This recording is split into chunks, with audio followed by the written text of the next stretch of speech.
No,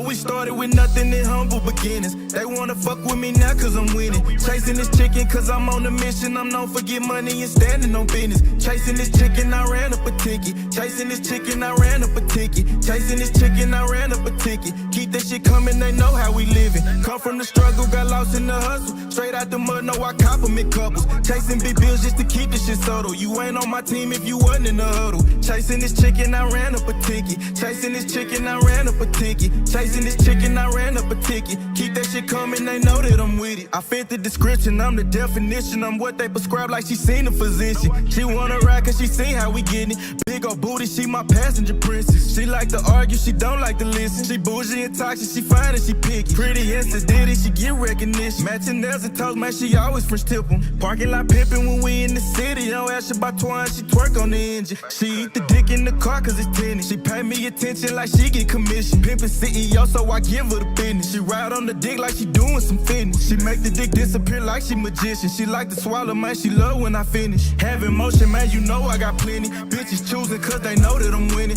See some thousands, now I'm after some millions. So all my houses come with chandelier ceilings. Pillow talking, man, that shit just ain't in me. Keep it pimpin', I can't do no pretending. Jealous hearted, man, you know I ain't with it. Cuffin' hoes, I can't do no commit. No, we started with nothing in humble beginnings. They wanna fuck with me now cause I'm winning. Chasing this chicken cause I'm on a mission. I'm known for get money and standing on business. Chasing this chicken, I ran up a ticket. Chasing this chicken, I ran up a ticket. Chasing this chicken, I ran up a ticket. Keep that shit coming, they know how we living. Come from the struggle, got lost in the hustle. Straight out the mud, no, I compliment couples. Chasing big bills just to keep this shit subtle. You ain't on my team if you wasn't in the huddle. Chasing this chicken, I ran up a ticket. Chasing this chicken, I ran up a ticket. Chasing this chicken, I ran up a ticket. Keep that shit coming, they know that I'm with it.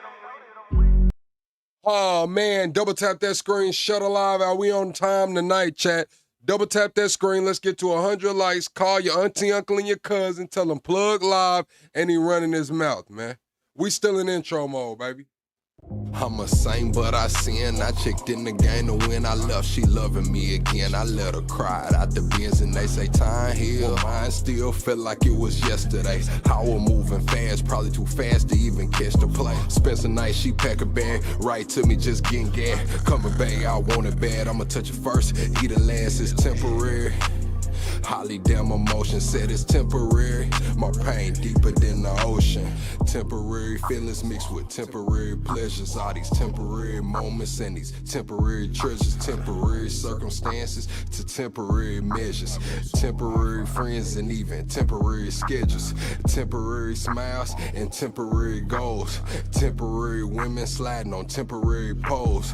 Temporary comments and temporary trolls. I just pray that God bless me. Ain't no temporary souls. I'm a saint, but I sin. I checked in the game to win. I left, she loving me again. I let her cry out the bins and they say time heal. Mine still felt like it was yesterday. How we're moving fast, probably too fast to even catch the play. Spend a night, she pack a bag, right to me, just getting gas. Coming back, I want it bad. I'ma touch it first, eat it last, it's temporary. Holly damn emotion said it's temporary. My pain deeper than the ocean. Double tap that screen, shut alive out. What we doing tonight, chat? What we doing tonight, chat? I know it was hot where y'all was at today, man. Let me know, chat. Y'all have a good day today. What's going on, man? Double tap that screen, shut alive out. Where's the tag? Hold on. Welcome to the greatest damn show on YouTube. There we go. Welcome to the greatest damn show on YouTube. Oh, man. Double tap the screen, shut alive out. What we doing tonight, chat? Double tap the screen, shut alive out. What we doing tonight, chat? They saying Trump heated that the anchor babies will flood into the United States of America. The Supreme Court has ruled, and we got Haitians headed home, and we got Obama a full interview sit down. Double tap that screen, shut alive out, chat. We got an action-packed episode. Gito, what it do? Najee, what it do? I see you, Tyler. I see you, Fiend. Big Niche, hey girl. What's up, Laurie? Everyone, double tap the screen, shut alive out. We got an action-packed episode.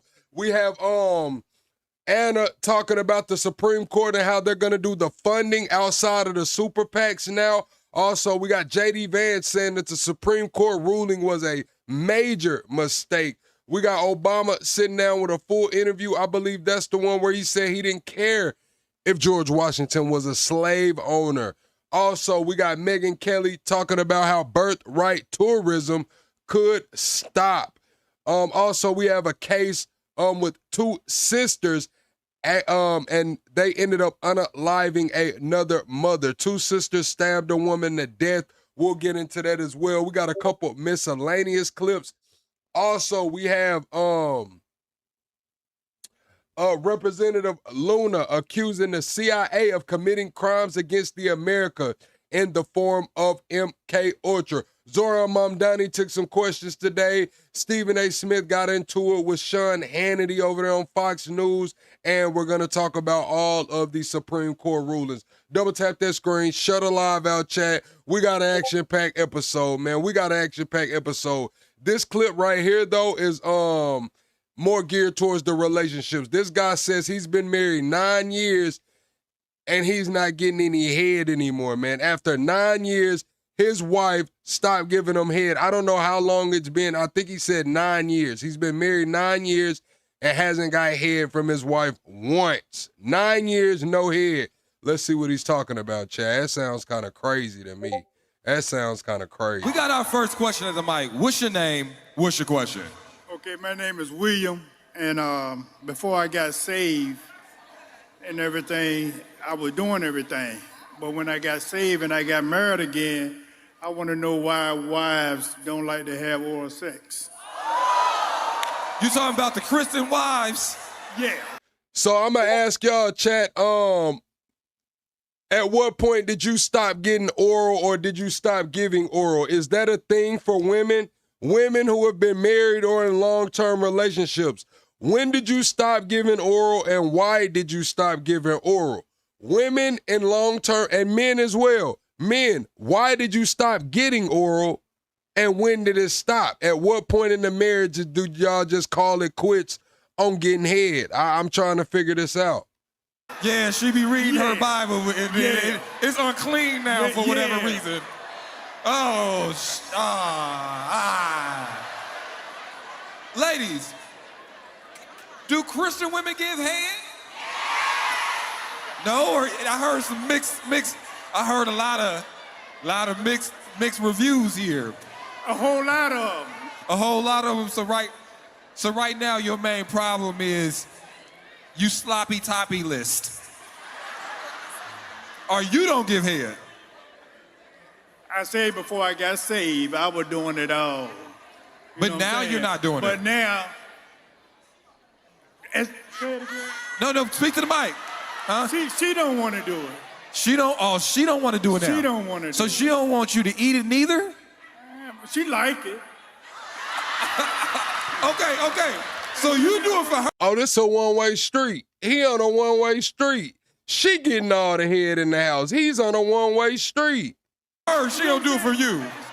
That don't make no sense. It don't. I don't know where that is. Come on, man. I done read a couple pages of the Bible. I ain't seen that part yet. Do we have any initial reactions?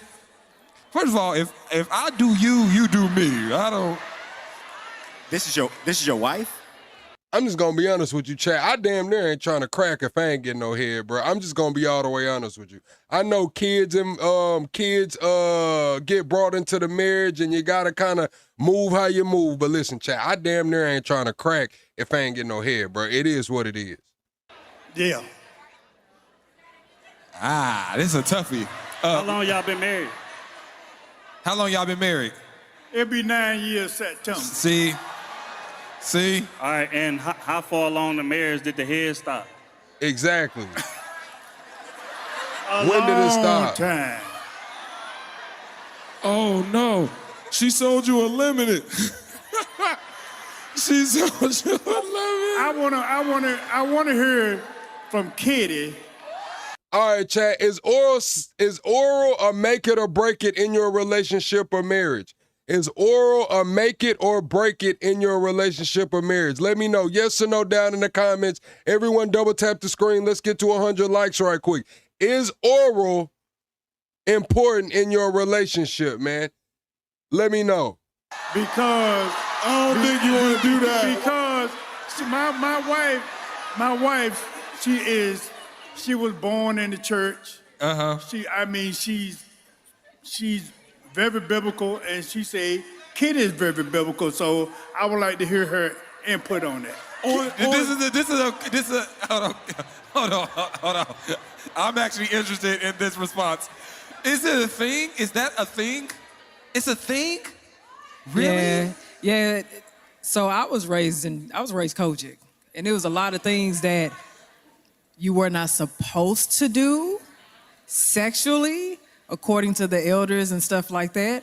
That really was something that they actually would have. Yeah, I'm gonna keep it real, chat. I ain't digging in no butt, bro. I'm all right with the butt stuff, bro. I ain't digging in no butt, chat. But I gotta get some head. I see what you said. You said Mike said, cap plug, you still gonna take some. I mean, yeah, I'll take the ass, but it's like I damn near don't want to if I'm not getting no head.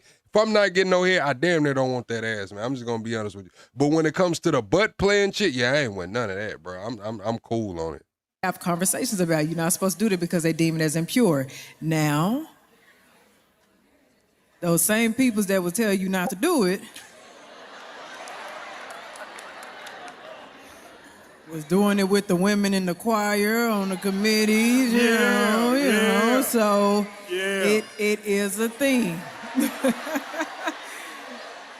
Now, but I have a question. Before you got saved, was she not doing it? She was always. Have you ever gotten it? Have you ever gotten You neck? want me to be, no. Never? No. You a strong man. You are a strong man. Oh shit, he's been with his wife 9 years and he's never gotten head.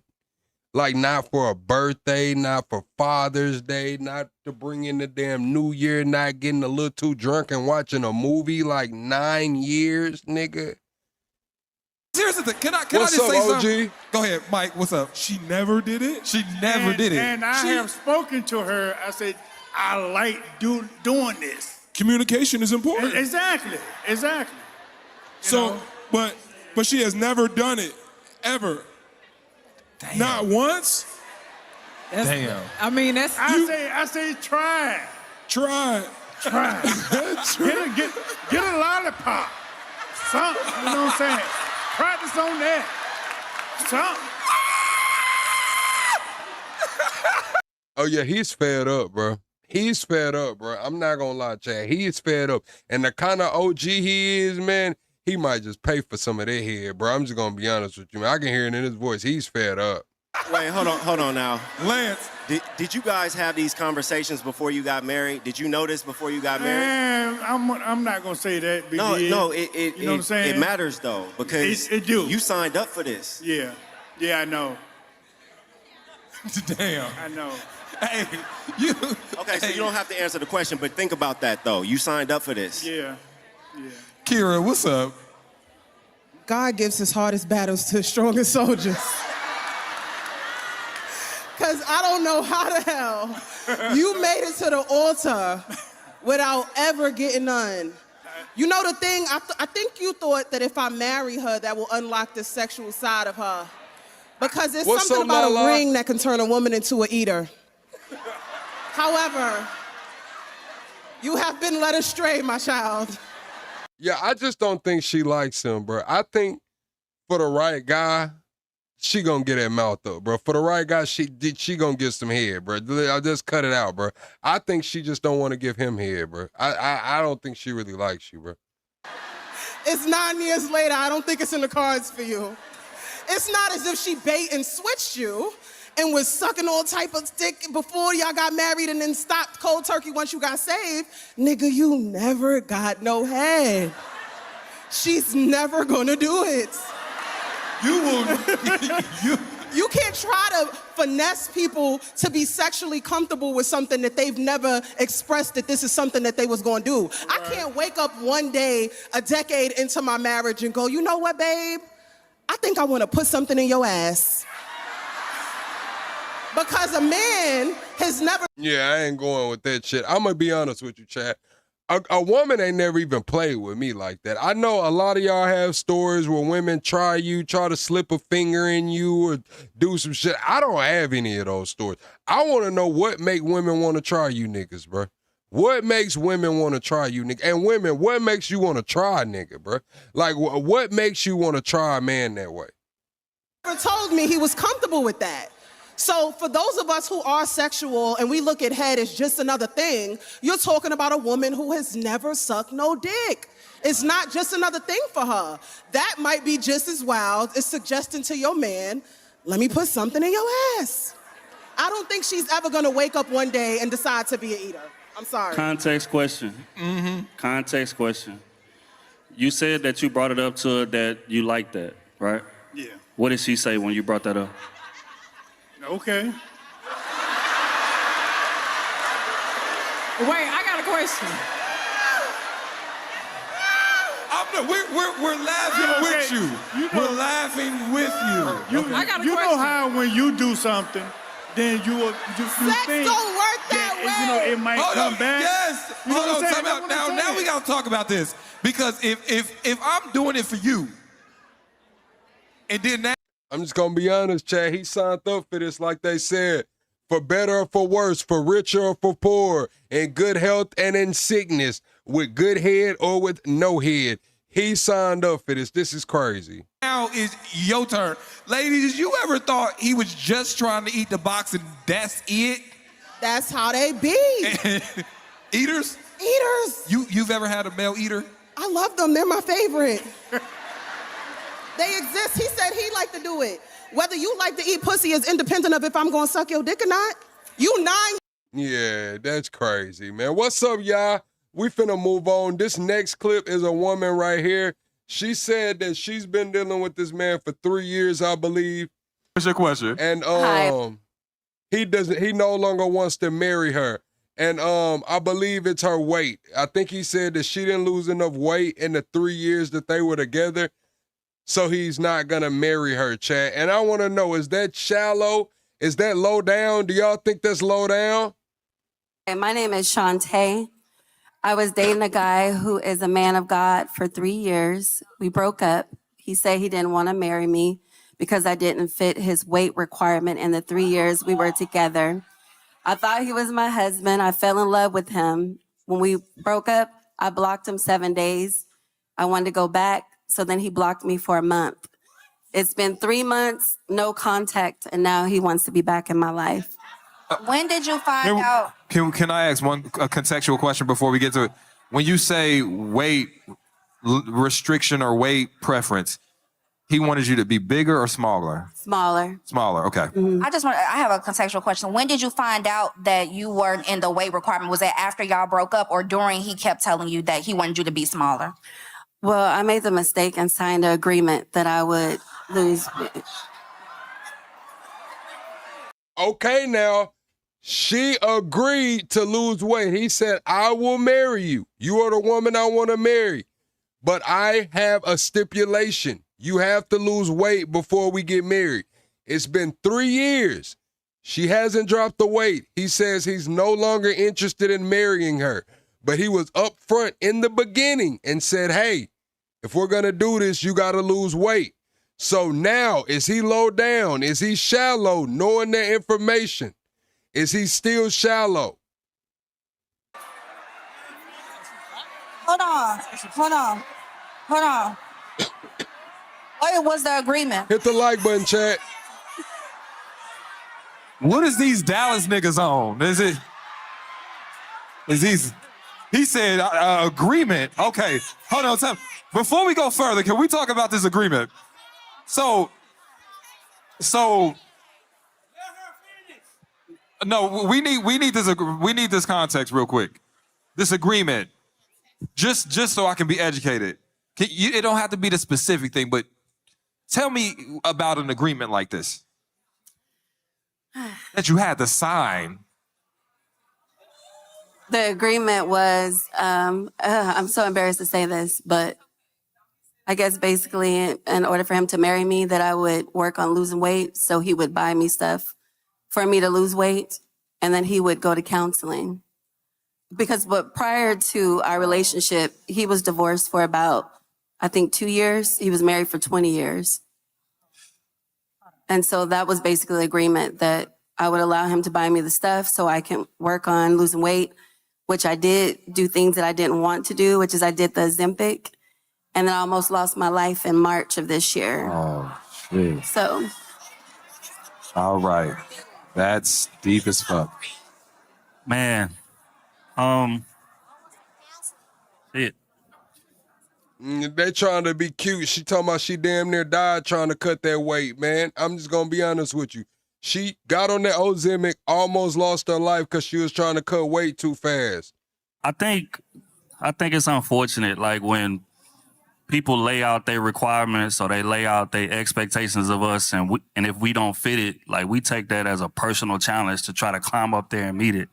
But that's not what that requires. Sometimes we just not fit to be together. yeah. And that's perfectly fine. Because even with him, like I don't necessarily blame him for having weight requirements or whatever the case may be. A contract? It's crazy. I mean, but it's more common than you think though. But again, it's because if it was a woman in that situation that said, "Hey, I'm not interested in marrying a man that make less than $100,000 a year," we would say, "Well, that's her requirement. That's But what if she we put wants it to in do." a contract that if you ever got fired from your job for 6 months, I'm leaving you, that's crazy to me. That's not what the contract will state. The contract will state that if you don't climb to this 100,000 within the next year, 2 years, then I'm gonna do something different. Ooh. So, hold on. So what I'm seeing, what's your name again, baby? Shantae. Shantae. You are so beautiful, by the way. Thank you. You are so beautiful. Thank you. So beautiful. What I'm hearing is a broken, dismantled, trauma fucking filled man who self-projected his self-hate, his insecurity, his lack of yard. And we see in others who we are, not who they are. So he's seen in you his self-hate for himself. He's seen in you his insecurities within himself. Is that Cheyenne Bryant? Gito, I didn't even think I knew how she looked familiar. Is that Cheyenne Bryant? Contract together that he really wanted to be able What's up, to Josh? obtain and sustain, but probably could not, and then place that burden on you. You just happen to go along with the manipulation and the womanizing ways that he has. And for that, I want to tell you that I'm sorry, because I think that is a terrible fucking thing that you got caught up in that. It really is. Thank you. No. Yeah. Hell no. Come on, Trill. Hell no. Come Hell on, no. go. We're not gonna do this. Let's go. We gonna tell the truth in Let's the day. go. Let's go. And at the end of the day, why is it always an issue when a man has requirements? It's not in a- a relationship. Wait.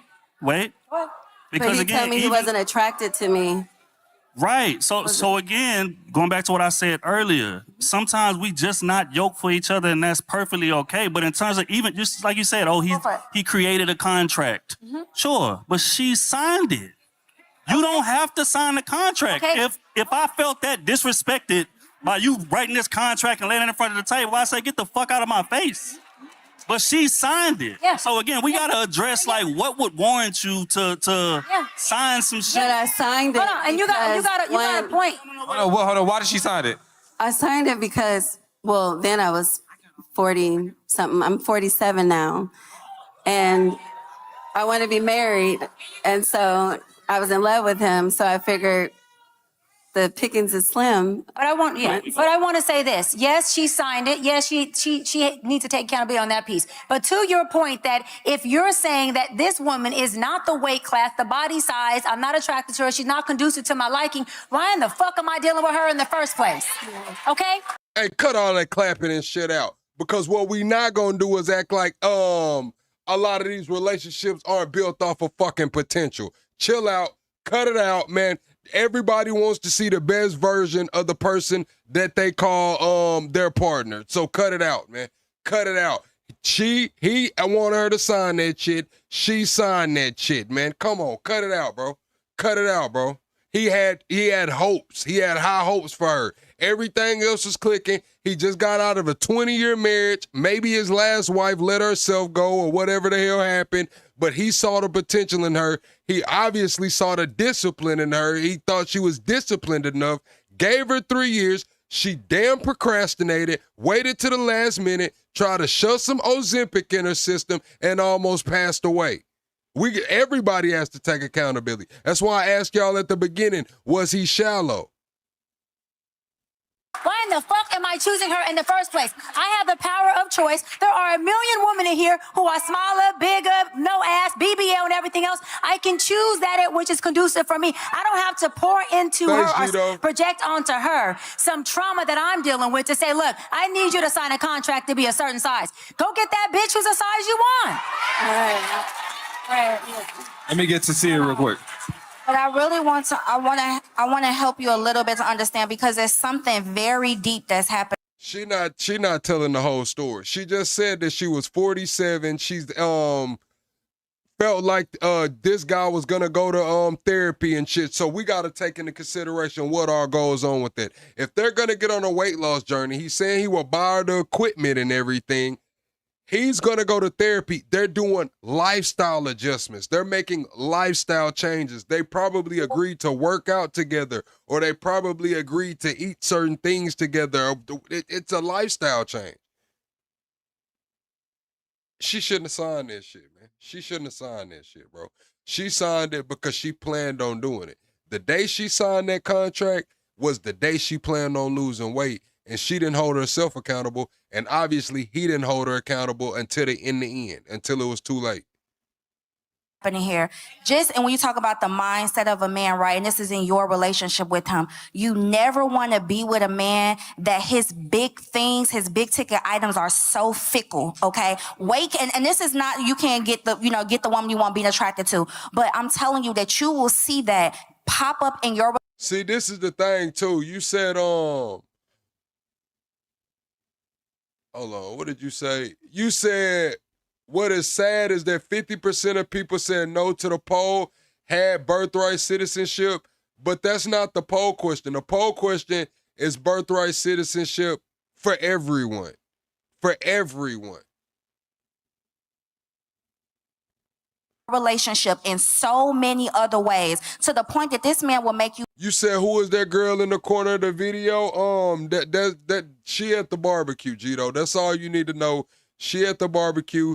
She bought the red Solo cups and the beer pong. She at the barbecue. She bought the red Solo cups and the beer pong table. It's all right, Gito. She's cool. You sign a contract. That means that anything that can vary, he will make a big deal out of it. Whether it's your hair, whether it's your attitude, whether it's your mood, whether it's your weight, whether it's all the, you never want to be with a man who those small things will sway him like that, right? You want stability. You want somebody that's sturdy. You want a backbone. You want somebody, he bought you the shit, but did he get in there with you? Did he take you with you? He did. Hold on though, because I knew you was about to say that, right? I want to find out what. So my confusion, I don't have any confusion. I think we're just talking about two different points here. So when I say birthright citizenship for anyone, that means foreign spies. So if some known foreign spies come over here and drop a damn baby, the baby should have citizenship too. That's the when I say everyone, we got to take every situation into account. That's what I mean. So you cool with some damn foreign spies coming over here, dropping a damn baby. Now we got Spy Kids 3.0. That shit's cool with you. Okay, I get it. What was wrong with you that you said, I'm in love with this man? You in love with a man who got this type of restriction on you, not for your love, not for your personality, not for who you are, not for how you cover him, not for the wife that you would be. He ain't said none of that. This small thing had him and you in a contractual agreement. I knew you was about to say that. He did do this for... I knew you were going to go there. What was, you said you loved, I just loved him so much. You didn't get down to the bare bones of that love because his love has a limit, a weight limit on that scale. Hold on. Yeah, because go ahead. Okay, because.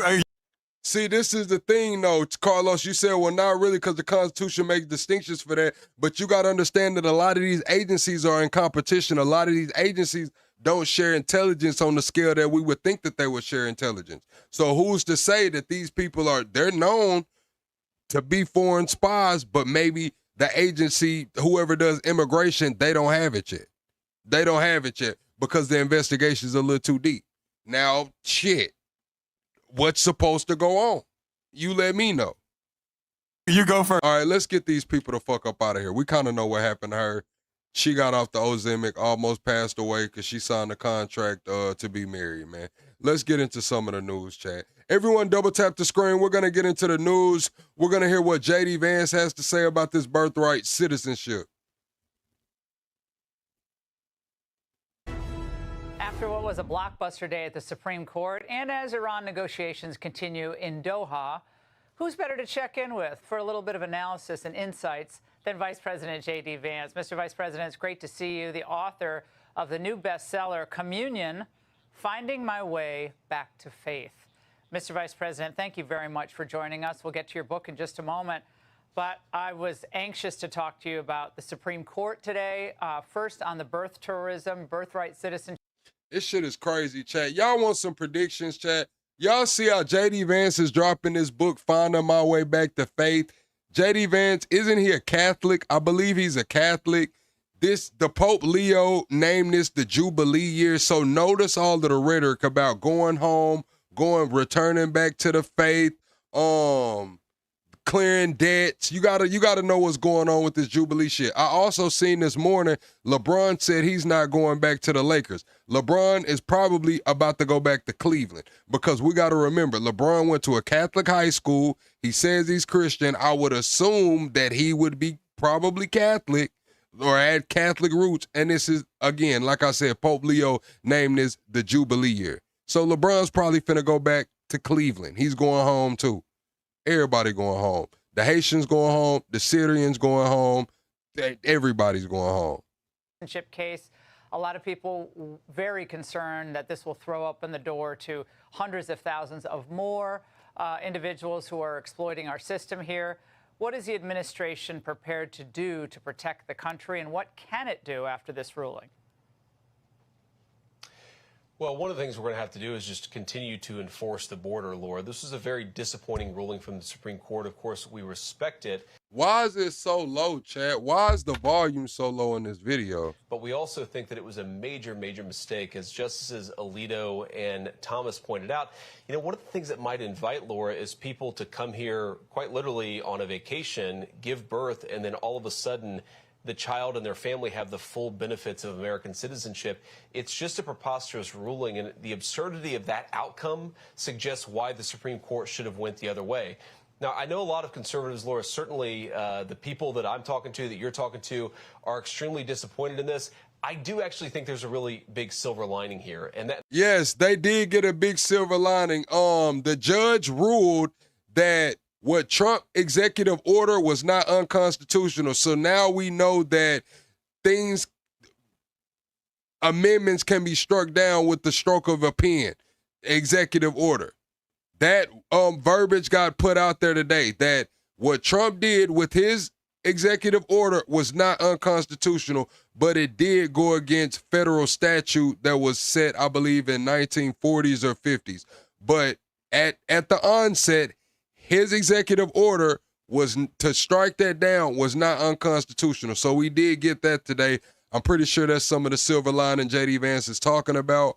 Also, we know that Congress can go in and amend the Constitution as well. So I expect them to keep this push going forward. 1942 is what Ms. Bone says.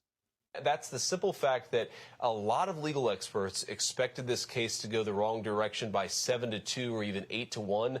The fact. Yeah, I didn't say that I didn't mean that if I said, I didn't mean that they ruled that. What I'm saying is that they got it on record now. He got precedent set, so they're going to try to push that. That's the thing. He said that what he did was unconstitutional. That's in his remarks. So that's going to set some sort of precedent. That this case was a 5-4 decision effectively means that the concept of birthright citizenship, which is an absurdity to the 14th Amendment, that concept is hanging by a thread. And so what I take from that is, yes, we've got to fix the immigration system even more. We have to be even more aware of who's coming into our country to make sure that they're not benefiting from this atrocious Supreme Court ruling. But it also means that we have to keep fighting, Laura, because we actually have an opportunity to reverse this decision, just as we've reversed so many bad decisions throughout the generations. Roger Severino, Mr. Vice President, argues that the president could change that original EO executive order and put restrictions on U.S. territories like the Northern Marianas Islands. They're very close to China, where there's a lot of birthright abuse going on, because the same protections perhaps don't apply to these territorial areas. What do you think about that idea? So I think it's a great idea. I saw that point from Roger Severino. We're certainly looking at that. We also have to look, Laura, at some congressional and statutory changes that we could make to make it harder for people to actually take advantage of. I hate to call it birthright citizenship. It's fundamentally a loophole that now exists in our immigration system that rewards illegal aliens just because they have a baby in the United States while they're in our country illegally. So I think that loophole is going to cause a lot of problems. There are a number of things that we're already looking at in the administration. I'm going to be honest with y'all, Chad. I tell y'all, sometimes I can sound like a damn nationalist for real. Like, y'all don't like when I get to talk. I think all that dual citizenship need to be over, man. All of that shit need to be over, man. Now, they're harping on illegal immigrants coming over here and having babies and the babies gaining citizenship. I'm talking about all of that shit. I'm talking about all of that shit. Pick a side, man. Your ass come from somewhere. Your ass you got to pick a side, man. You got to denounce something or don't pick up that damn flag, man. Denounce something or just don't pick it up. That's how I am with the shit. Straight up. Laura, to try to close down that loophole. But fundamentally, what we're talking about is fixing a problem the Supreme Court created. We also want to look over the long term at undoing that problem to begin with, because, again, this was only a 5-4 decision. Yeah. All that heritage shit, man. I mean, hey, it is what it is, man. You can have a heritage and all of that, man. But when it comes to picking up that flag, man, dual citizenship and shit, you got to pick a side, bro. It's over with, man, in my opinion. Laura, how many times did we hear people say that this was going to go 8-1 against the administration? We made some very compelling arguments. We have the better of the case. We've just got to keep fighting at this. And this drives home, Laura, why the midterms are so important, because it's the senators who ultimately vote on those Supreme Court justices. Imagine if one of the 5 justices who made a bad call today, if they left the Supreme Court. We want to make sure we get somebody good on there in the future. Yeah, well, you hail from the Senate, and so many of the Angle viewers want to understand what it is about these, 3 or 4 senators, sitting senators who are Republicans.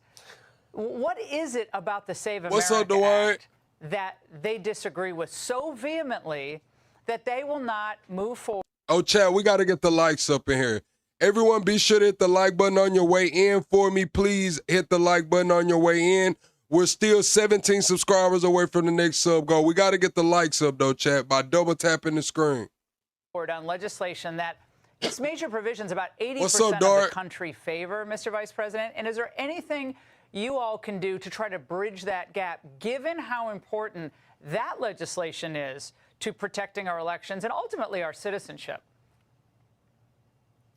Laura, first of all, that legislation is so important. The president has been laser focused on getting the Save America Act passed. And you're right, we actually have the majority of Senate Republicans who will support it. I actually don't think the problem that they have is with the Save America Act legislation itself. The problem that they have, with all due respect, is that they're worshiping dying institutional norms when the Democrats are, in fact, bragging that as soon as I'm not going to lie. I've seen some paperwork earlier, Elad, where the author of the 14th Amendment specifically ruled out the shit that's going on. The shit that's going on right now with the anchor babies and people coming over here and just having babies and shit. The author of the amendment actually put some shit in there like where it's not supposed to be happening. And they just haven't been enforcing it that way. I read over it today. Like I seen the highlighted section and everything, and I was like, damn, this shit's really not supposed to be happening. they get control, they're going to throw that stuff aside and make it so much harder for Republicans to even win elections. So what some of these Republicans are saying is they don't want to give up on the norm of the filibuster, this sacred Senate institutional norm that a few senators are obsessed with, including, of course, I'll put it in the Mitch Discord McConnell. later, The problem, Carlos. Laura, is that Democrats themselves are saying the... Yeah, I was on some panels earlier when the decision first came down. I was on some panels, and that's what they were speaking about. And the guy pulled it up. I went and looked at it on I went and looked at it myself, but I don't got it saved. I wasn't gonna bring it up in the show. I don't know why I didn't save it. But yeah, they was talking about it on Beagle earlier. I was on a conservative panel, and I went over there and I was like, yeah, how y'all boys feel about them? Because I told them yesterday that I think that the courts were gonna uphold birthright citizenship. And they were like, hell no, it's going to be 8-1. Hell no, it's going to be 8-1. I know it because it is this and that. And I was like, well, I don't know. Because a couple of the judges have gone against Trump as of yesterday. And they were like, yeah, but that doesn't matter. I listened to the oral arguments, and it's nipped in the bud. It's going to be 8-1. So when I went over there today and I was telling him, that's when he pulled up the actual author of the amendment and what he meant. The minute that they get power, the filibuster is going out the door. So unilaterally submitting and surrendering as Republicans when Democrats are openly bragging that they're going to get rid of the filibuster, it's just handing your enemy a weapon that they're going to use to strike you down. It's absurd. It doesn't make any sense. But that's why we frankly have to get better senators in there in the future. Yeah, you've been following what's going on with the Democrat Party and the rise of socialism. The president calls it communism and says this is really the biggest threat to the country now, an internal threat. And you've seen what happens when the base of the party, a party, turns on its establishment, beginning with the Tea Party in 2009, ultimately. All right, here you go. It says, I just pulled up a quick thing. This is what the AI says. So take this with a grain of salt. Go do your own research. It says when Michigan Senator Jacob Howard introduced the 14th Amendment to the Senate in 1866, he explained the citizenship clause by saying, this will not, of course, include persons born in the United States who are foreigners, aliens, who belong to families of ambassadors or foreign ministers. So, yeah, that's what he said in 1866. This will not, of course, include persons born in the U.S. who are foreigners, aliens, who is foreigners, comma, aliens, comma, who belong to the families of ambassadors or foreign ministers.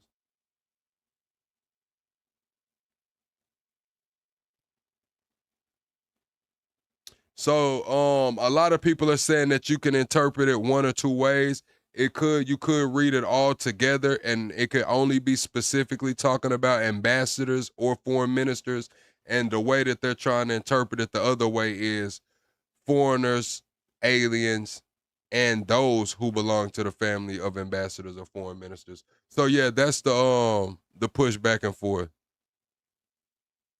on the interpretation of that. Resulting in President Trump's election twice. So my question to you is, are these DSA types really, in your estimation, going to dominate the entire party?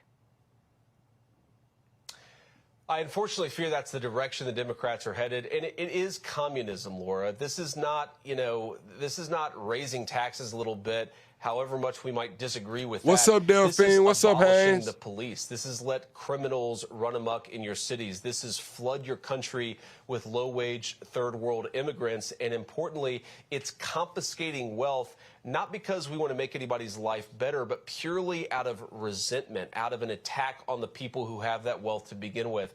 It really is something we haven't seen in the United States of America in the history of our politics. And Laura, I think that it actually is a consequence of the fact that the Democrat Party has become run by the universities and by the professors. This is not working class union Democrats. This is not socially conservative people who just want a fair shake at life.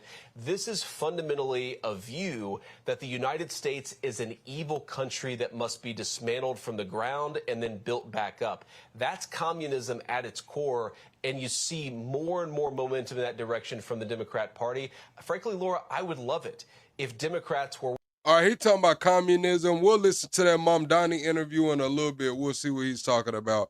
Let's get into what Megyn Here's what Kelly Alito had writes to say. in his dissent. This is the losing. Now, Megyn Kelly's been going viral lately for her blatantly racist statements towards the Haitians, saying that this is our country. We know it's better than yours. Get out.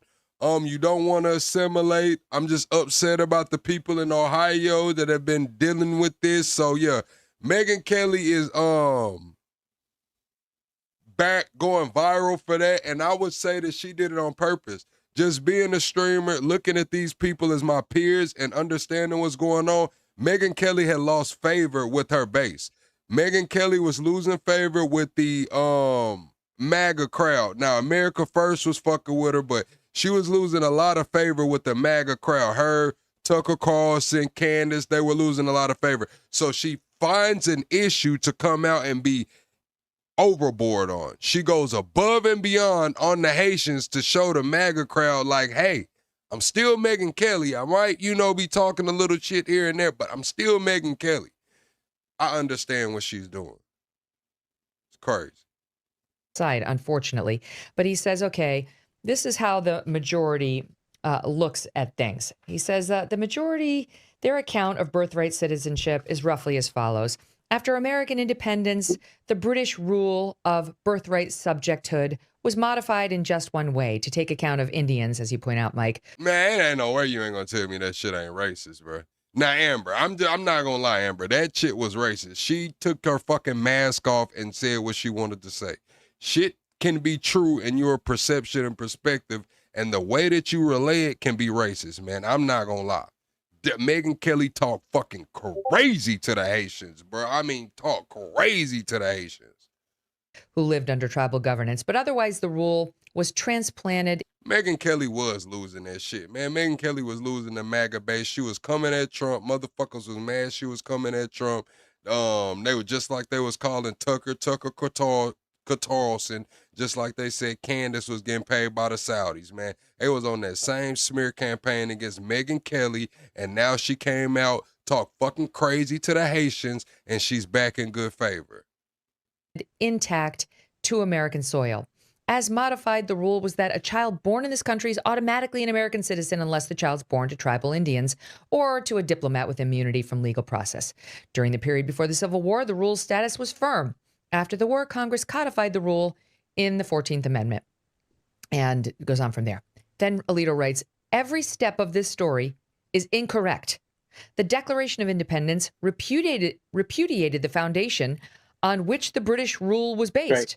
From 1776 until the eve of the Civil War, the status of the rule in this country was unsettled. There's no evidence establishing that the Constitution's references to citizens incorporated the... Yeah, I ain't gonna lie. Yeah, Megyn did try to, that's why I say, bro, this LGBTQ shit, this pedophilia culture, bro, this is fostered. When we talk about American culture, you gotta bring up the good with the bad and the ugly. And what Megyn Kelly said regarding the Epstein files, talking about, oh, it's not like they were in there messing with infants. They were messing with barely legal girls from 15 to damn 18. What the hell do you mean barely legal? Went to 20s, 15, barely legal. This shit is not Europe. What the fuck is going on here? Yeah, she was talking about the 15-year-olds aren't having enough babies and shit now. It's crazy, bro. British rule. And until the eve of the Civil War, there was little litigation about the meaning of American citizenship. After the war, Congress finally adopted a constitutional provision, Section 1 of the 14th Amendment, making certain persons citizens at birth. But that provision... Nah, Teflon, you're not FBA, man. You could be fundamentally black Afghan, but y'all gonna have to come up with a different acronym. Teflon, I fuck with you, but you ain't FBA, nigga. I fuck with you, though. Differed substantially from the British rule. It specified that a person born here is not a citizen unless his allegiance to the United States is unimpaired by any obligation. Time for street justice. Don't come in here hating, man. I seen the comment you left on my video too, man. Don't come in this motherfucker hating. If you think it's trash, swipe up on the live. Hold your 2 cents, nigga. We don't need no change around here. We're not right now. We need a few super chats, though. To a foreign power. And oh, my bad, street justice. I thought you was talking shit because you left that long comment on my video talking about you didn't give a damn about Kanye and Kim and them. I'm like, damn, street justice just on timing with me right now. That's exactly right. That's what else does subject to the jurisdiction thereof mean? He's trying to say that there was another provision in there. And I will say, one of the scholars on this issue has argued all along that the justices would not come down on the right side of this because they'd be afraid. They'd be afraid of being called racists, right? Because the 14th Amendment is more limited than some of its proponents are now arguing, and that it would take incredible temerity to come down against it. And what do we see? We see the squishiest conservatives, Mike, fly the coop, right? It's like, did anybody ever doubt Alito and Thomas? And Gorsuch showing some spine here too. But let's face it, Barrett, Kavanaugh, and Roberts are always the ones we're worried about.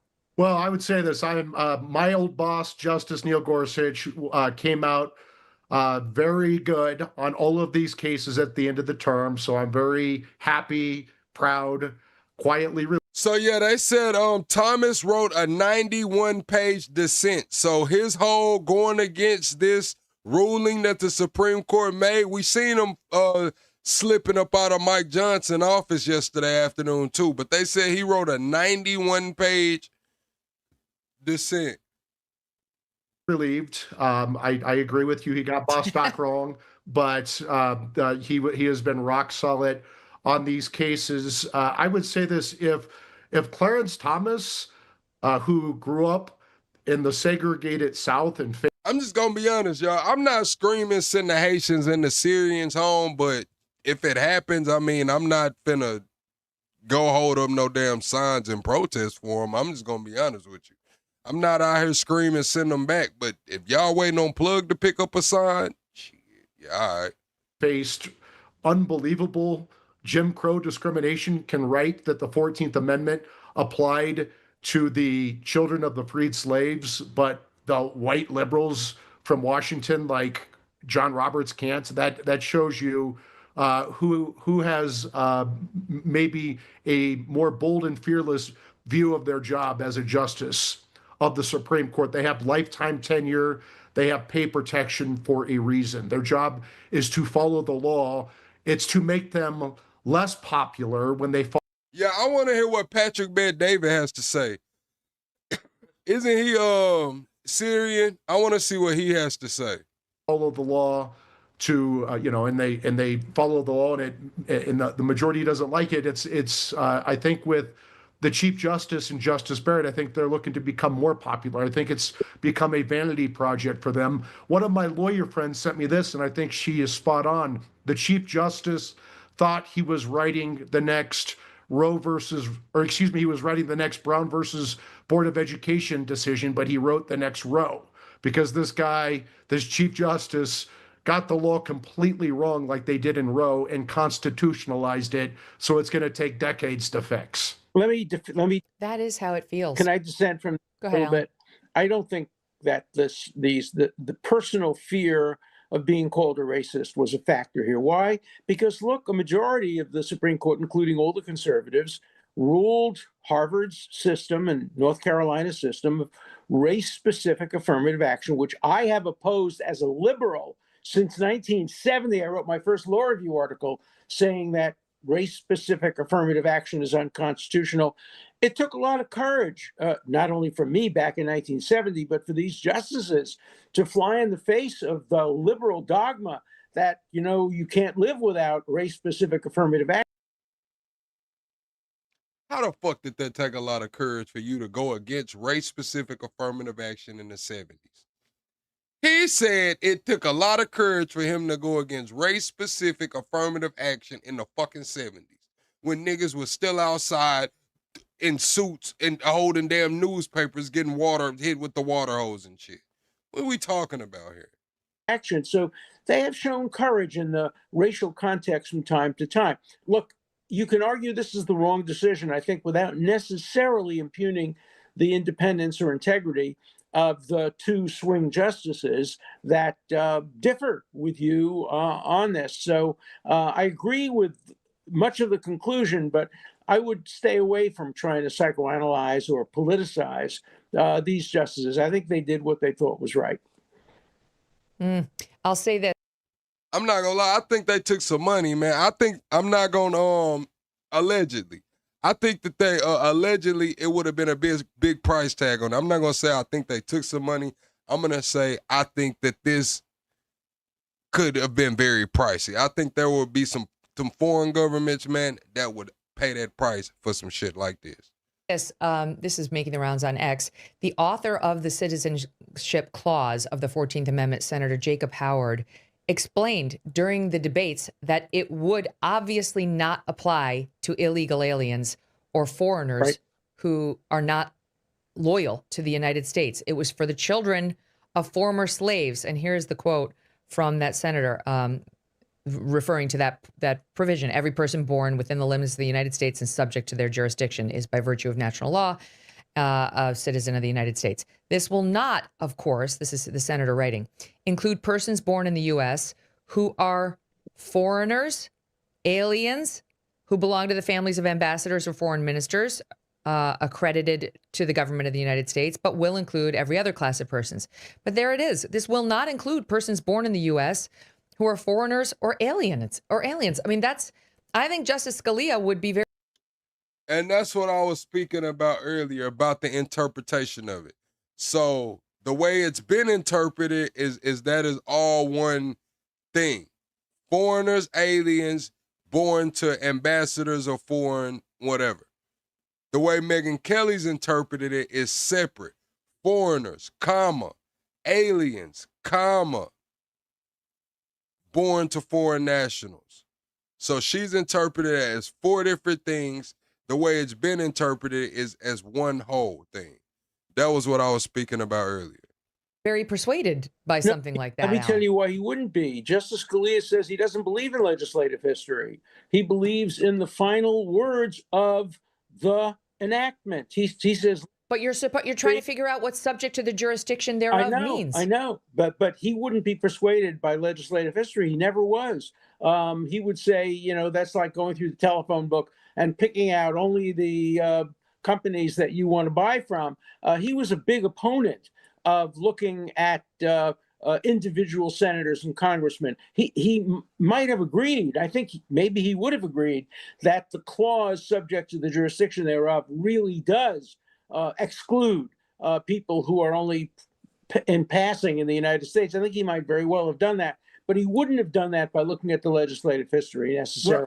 Let me jump in there. He looked at textualism and originalism is what does the text say? That's textualism. Yeah. And originalism is what did that text mean to the public at the time of its enactment? So he would definitely look at that. Yeah. Not legislative history, but he would look at, okay, this is the proponents of this constitutional amendment. This is how he's selling it to the public. Yeah. No, I agree with that. And I think he would have been conflicted. I don't know, because I know him very well. In fact, my newest book that I just wrote starts with a conversation he and I had while sitting together in Jerusalem.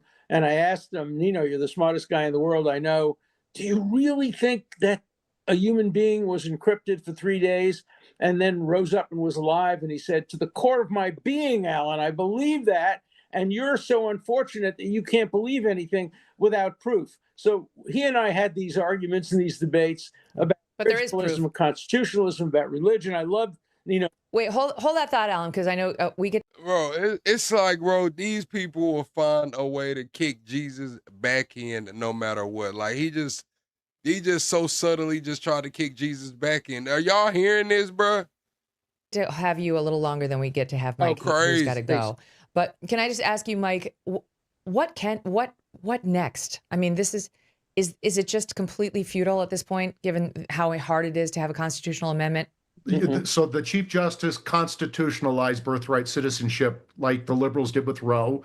It's going to be decades before we can fix this as a constitutional matter. What it means is Congress needs to pass the Save America Act immediately, cancel August recess.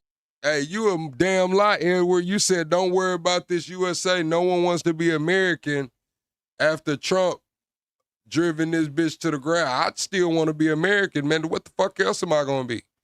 I'm damn sure not finna go be African, and what else am I going to be?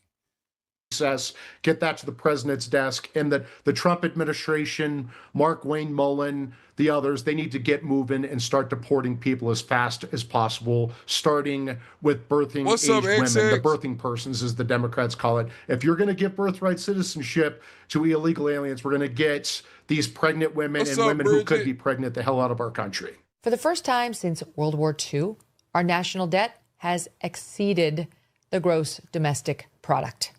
America's reckless government spending keeps catching up with us. Higher inflation, higher prices, higher cost of living expenses, and higher interest payments on the national debt. Every dollar Washington spends on interest is a dollar it has to tax. A free info admins will have. I know there was an ad, but like, why is nobody attributing that shit to Trump? Like everybody, we were talking about Doge getting government spending now. Now we got, oh my God, bro. Scoot this shit over, man. And then people can't say it's not Trump's fault because shit, he added most of that damn debt, bro. He added most of that debt. Admins will have full justification to turn around and send back to their home countries any pregnant female who seeks to enter the U.S. at ports of entry. Maybe we should set up medical clinics at U.S. embassies around the world. This is a little tongue-in-cheek. And make it mandatory for females seeking a visa to undergo a pregnancy test and then only allow a visa to be valid for entry into the U.S. for 72 hours after the date of the test. Why would this not be considered a valid alternative to the EO in order to address the problem of birther tourism? That's where it's going to go, because President Trump will play hardball on this. He's shown that in response to the tariff rulings, that he doesn't just accept, oh, I lost. Okay. Listen, there was a whole host of presidents before Trump. Out of our entire national debt, Trump's added 30% of that. So if you want to say Trump didn't add most of the debt, you are correct. But he added the largest chunk of any president. He added the largest chunk. He added like 30% of our national debt is under Trump's control. Call it what you want. Facts. Okay, it's over. He's going to find another way of narrowing this field. Mike Davis, thank you for today and every day that you come on. We appreciate it. Bill Shipley is what I meant. Sorry. So, Alan, what do you make of that? I mean, like, would there be the possibility of cracking down on pregnant aliens who are coming over here, revoking visas, pregnancy tests even? I mean, how far could we go with that? Well, I don't think it would be very popular to start deporting women in their 9th or 8th month. I do think the legislative solution has to be tried first. I do think Congress should have hearings and pass a statute saying the following people are no longer subject to the jurisdiction of the United States, and throw that back in the Supreme Court. And I think there's a good possibility you could peel away 1 or 2 justices if the legislation was thoughtful, nuanced, carefully done, and supported what the basic underlying purpose of the 14th Amendment was. I'm not in favor of starting to round up pregnant women and deporting them, and I'd rather see legislation that is more general. So I'm hoping to move in that direction. I mean, I like he goes, he's not afraid though, because look, President Trump's going to be looking for solutions now. Yeah. I have every belief that he's going to be looking for solutions. And there was that one. He had another post online. Again, I think it's somewhat tongue in cheek, but he's trying to get a conversation started on what we could do here. Stand by. He says, let's see. How about this? A visa granted to an alien to enter and remain in the U.S. is automatically terminated if the female alien becomes pregnant. And medical care providers are obligated by law to report positive pregnancy tests under the threat of criminal prosecution for failure to do so. Ain't this fun, he writes? Now, of course, yeah. Too intrusive. Would that be enforceable? But could there be some limitation? I mean, are we required to just let anybody who's about to give birth come into the country, given that we now fully understand if that kid is born here, he's an American? Well, I think we ought to change the law and make sure that a person born here who is not subject to the jurisdiction in any realistic sense doesn't become a citizen. And if they are a citizen, let them pay taxes, let them... Yeah, I got it right here. Everyone hit the like button. It says that during the COVID era, Biden added 8.45 trillion to the debt. Obama era, during both his terms, he added 9.32 trillion to the debt. Trump's first term, he added 7.8 trillion to the debt. And almost midway through Trump's second term, he's added 3.1 trillion to the debt. So yeah, that's where it is. Trump is at 10. We're at, our total national debt is 43. Hold on. What is it? Around 40 billion. Trump has 10 billion of that. Obama had just under 10 billion of that. And Biden had 8.45. Register for the draft. I'm looking at it right now. Joe Biden, 2021 to 2025, plus 8.45 trillion. COVID recovery spending, American Rescue Plan, Infrastructure Act, Inflation Reduction Act. So when you put all that together, yes, it's saying 8.45 trillion. I'm on the usdebtclock.com data/debt by president right now. I'll pull it up for y'all. We'll go right back to this clip, but I'll pull it up for y'all. This is the debt by president right here. U.S. national debt by president. Boom. This is all of the spending. Scroll down right here. This data set shows the change in U.S. national debt during each presidential administration. The starting debt is measured on Inauguration Day or the last business day before, and the ending debt on the last day of the term. For the current president, the latest available Treasury data is used. Boom. Joe Biden, 8.45 trillion, COVID recovery spending, America Rescue Plan, Infrastructure Act, and Inflation Reduction Act. Barack Obama, 2009 to 2017, 9.32 trillion. Great Recession Recovery, American Recovery Act, Affordable Care Act, and the auto bailout. You go to Donald Trump, first term, 2017-2021, 7.8 trillion. Tax Cuts and Jobs Act, the Pandemic and the CARES Act, and increased defense spending. You go up to Trump this term, DOGE initiative, tariff policies, and immigration enforcement. So far, that's 3.1 trillion throughout the almost the first half of Trump's term. Not quite the first half mark of Trump's second term.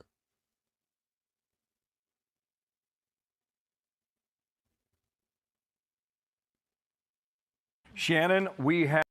You see his language there.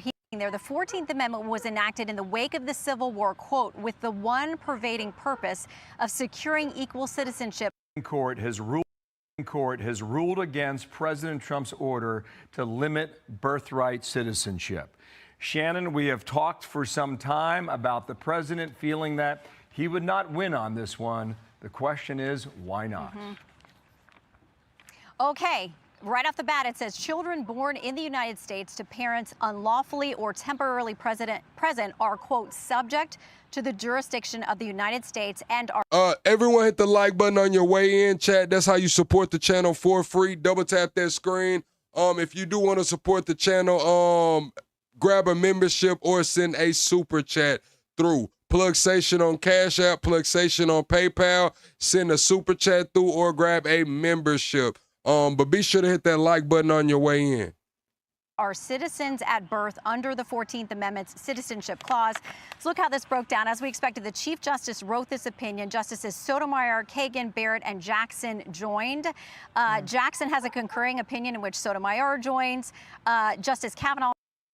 Oh, yeah, or a gift. Double tap that screen chat, shut the live out. What's up, Doom? Be sure to answer the poll as well, too, chat. We'll do a live poll right now. Did the Supreme Court make the right decision today on birthright citizenship? Did the Supreme Court make the right decision today? Files an opinion concurring in the judgment and dissenting in part. The dissent comes from Justice Thomas. He is joined by Gorsuch, Alito, and then Justice Gorsuch apparently has his own dissenting opinion. So it is what we expected after the arguments here, and it looks like a bit of a split, but enough of a plurality coming together to say that the executive order that the president issued very quickly upon taking office is no good, and that if people are here, subject to the jurisdiction thereof includes people. So I was having a conversation, like I said, with a bunch of conservatives today, and they are under the impression of what Carlos is saying. They need 2/3. They need 2/3 of Congress. So he's saying that this is going to give the Republicans something to run on. He's saying that the Republicans could potentially try to get a supermajority by running on this issue here as overturning the birthright citizenship. Who are here? He's saying his reasoning was that this was an 80-20 issue. He's saying 80% of Americans are against birthright citizenship, so this would be an 80-20 issue for the Republicans to run on. That was what he was speaking about. Legally, writing for the majority, Chief Justice Roberts says this: citizenship then and now was the right to have rights to freely participate in our political community. Talking about the 14th Amendment, the framers of the 14th Amendment extended that promise to every freeborn person in this land. That's a quote, and it looks like it's a quote back to some of the legislative debate about this in Congress. He says we keep that promise today. So a loss probably expected by the Trump White House, but it is official, and it's a thick one, so we'll keep reading. All right, thank you so much. Let's bring in Jonathan Turley. President Trump went to this argument. It didn't go as they would like, and you have some thoughts as to why. Go ahead. Well, this is exactly what some of us predicted after the oral argument. Chief Justice Roberts said rather pointedly when counsel noted that things have changed in the citizenship area and how people become citizens. Roberts pointedly said, well, the Constitution hasn't changed, and that is reflected in this opinion. It is a roaring decision in favor of birthright citizenship as contained within the 14th Amendment. That is despite the countervailing evidence of some of the drafters of that amendment that they did not want this to be You said they're going to do what they want to do and ain't nobody going to do shit about it. I'm just going to be honest with you. A lot of people have done some shit about it. They just get labeled domestic terrorists. They get called Antifa, whatever the shit was going on. We know about the civil rights movement with the black folks. And when it comes to these other issues, yeah, I don't know. They got to figure that out. I'm sorry. The Haitians, the Syrians, they got to figure that out. Something that would cover birthright citizenship. Now, having said that, there are very good arguments on both sides here, good faith arguments. And I'm just reading through the Roberts decision today, but it is a very comprehensive and good faith argument. What is left here is a decision for the country as to whether it wants to examine a constitutional amendment. Some countries that have had birthright citizenship got rid of it. Because many of us believe it's an incredibly ill-considered policy. We can make that decision as well, but we're going to have that debate, and we're going to have to agree. We really haven't had a national debate on this. This has largely been contained within the court system, and it may be time for us as a country to decide how we define citizenship. All right, 14th Amendment ratified in 1868. Back to Shannon Bream for the view from Justice Thomas, who was a dissenter here. Shannon. Yeah, in his dissent, he gets to that point, Bill, that you're making there. The 14th Amendment was enacted in the wake of the Civil War, quote, with the one pervading purpose of securing equal citizenship for... You said, I'm tired of being labeled leftist just because I'm a lesbian. I mean, Are you a leftist? Are you a leftist? I'm just saying. Are you conservative? I don't know. For the freed slaves. He writes, it was enacted, as Justice Harlan wrote, to secure to a race recently emancipated the civil rights that other citizens enjoyed. So Thomas has always been about that was the purpose of the 14th Amendment. He goes on to say that the court, meaning the majority now, has repurposed the 14th Amendment to protect its own set of preferred rights that the Reconstruction Congress never contemplated and that cannot find support in the text. Today, the court does so by... Oh, you said you're not a leftist? Don't feel bad. They call me a leftist, too. I'm not a leftist. recognizing a constitutional right to citizenship for the children of all foreign birth tourists and illegal aliens. He uses very specific language there. Again, Justice Thomas adhering and agreeing with the government's argument, with which they made here very passionately, that the 14th Amendment was about protecting the children of freed slaves and not what we've come to understand it as. You see his language there. He mentions... That's what I was trying to tell him as well. Like, hey, you're still going to need state legislator. And he was saying, well, that still goes back to the supermajority and shit like that. And I was saying, well, at the end of the day, the way that it's going to go is they're going to give the states at least 7 to 8 years to make the decision. So by that time, it might be 2 whole new administrations. They're going to delay the fuck out of it. Like a lot of if they're going to give the states 7 years to make a decision, even if they get the majority off a rip, these other states are going to hold it up. We know that a lot of these states are going to hold it up. So it's going to be tough. Birth tourism. It came up in the arguments, and clearly that's a very big concern of the dissenters. We also have dissents by Justice Alito and others, so we'll read those as well. All right, thank you so much. Let's bring in Hugh Hewitt, of course. He has the Hugh Hewitt Show and a Fox News contributor with his reaction this morning. Good morning, Hugh. Good morning, Dana. My reaction this morning is I'm not surprised by any of these decisions. I would have agreed with, were I in the court, with all 3 of them. I think the Chief Justice has... What's crazy is I believe some Republicans also brought forth some type of legislation. What is it to make it to where the public doesn't get to vote on their state representatives? They'll be picked by, they'll just be handpicked, I guess, by the committee. They're trying to bring forth legislation that will take the power of picking your state representatives out of the people's hands and put them into the committee's hands. It's crazy. Hit it out of the park on the birthright citizenship issue, and we finally have a decision that lays to rest this endless debate that text, history, and tradition in fact affirm if you're born in the United States, you're a citizen. I love Justice Kavanaugh's clarity on the boys and girls sports. He simply says the Equal Protection Clause allows states to do what they want to do to protect women. And as to the third case on campaign funding, Karl Rove, the architect, had it exactly right. It strengthens parties. It makes parties much more vibrant. And so I think, from my perspective, it's 3-0 for the Constitution today. Now, I know some people, as a matter of policy, as Professor Turley just put out, would like to amend the Constitution to change the citizenship, to prevent against birthright citizenship. We can pass a law to tighten up visa. We can secure the border like President Trump has done. But the Constitution is pretty easy to understand. It was written by farmers for farmers. I like to tell that to my con law students every single year. There's nothing magic about this if you just simply read the document, text, history, and tradition. So I think it's a 3-0 day for the Supreme Court, and they can go home and enjoy their summer. Wow. Okay. Hugh, stand by. Back to Shannon, who's got more yet again. Shannon. All right, this comes from Justice Alito, who brought this up during the arguments. This is his separate dissent. He said the court's interpretation also has national security implications. Suppose that a person's only connection to this country is that he was born here to a mother who was present just long enough to give birth and then quickly return to her native country. Suppose that country is a strategic adversary or enemy of the United States. Suppose the child never visited the United States while growing up and was inculcated with hatred of this country. According to this court now, that person is a citizen of the United States. He can enter and leave the country as he pleases. He can travel the world on a United States passport.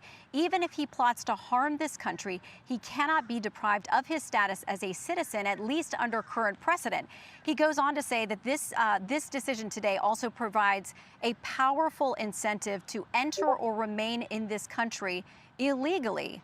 He goes on to say, in my judgment, the court has made a mistake that will seriously affect the country's future. So some very pointed dissents here from those who raised these very big concerns during the arguments. And they're real world scenarios, which are not a fantasy. They're not a movie. I mean, these things that can actually happen now under this ruling that you have today from the majority. Be sure to like and subscribe for all the Fox. All right, chat, everyone hit the like button. We are 32 subscribers away from 49,100. Can we get a quick 32 subscribers? Be sure to hit the like button on your way in. For the right reason. Take a look. I'm a big believer in just new leadership, significant change. The old models do not work for people, and that includes in the Democratic Party. When you say new leader. Oh, that's not what I meant to pull up, chat.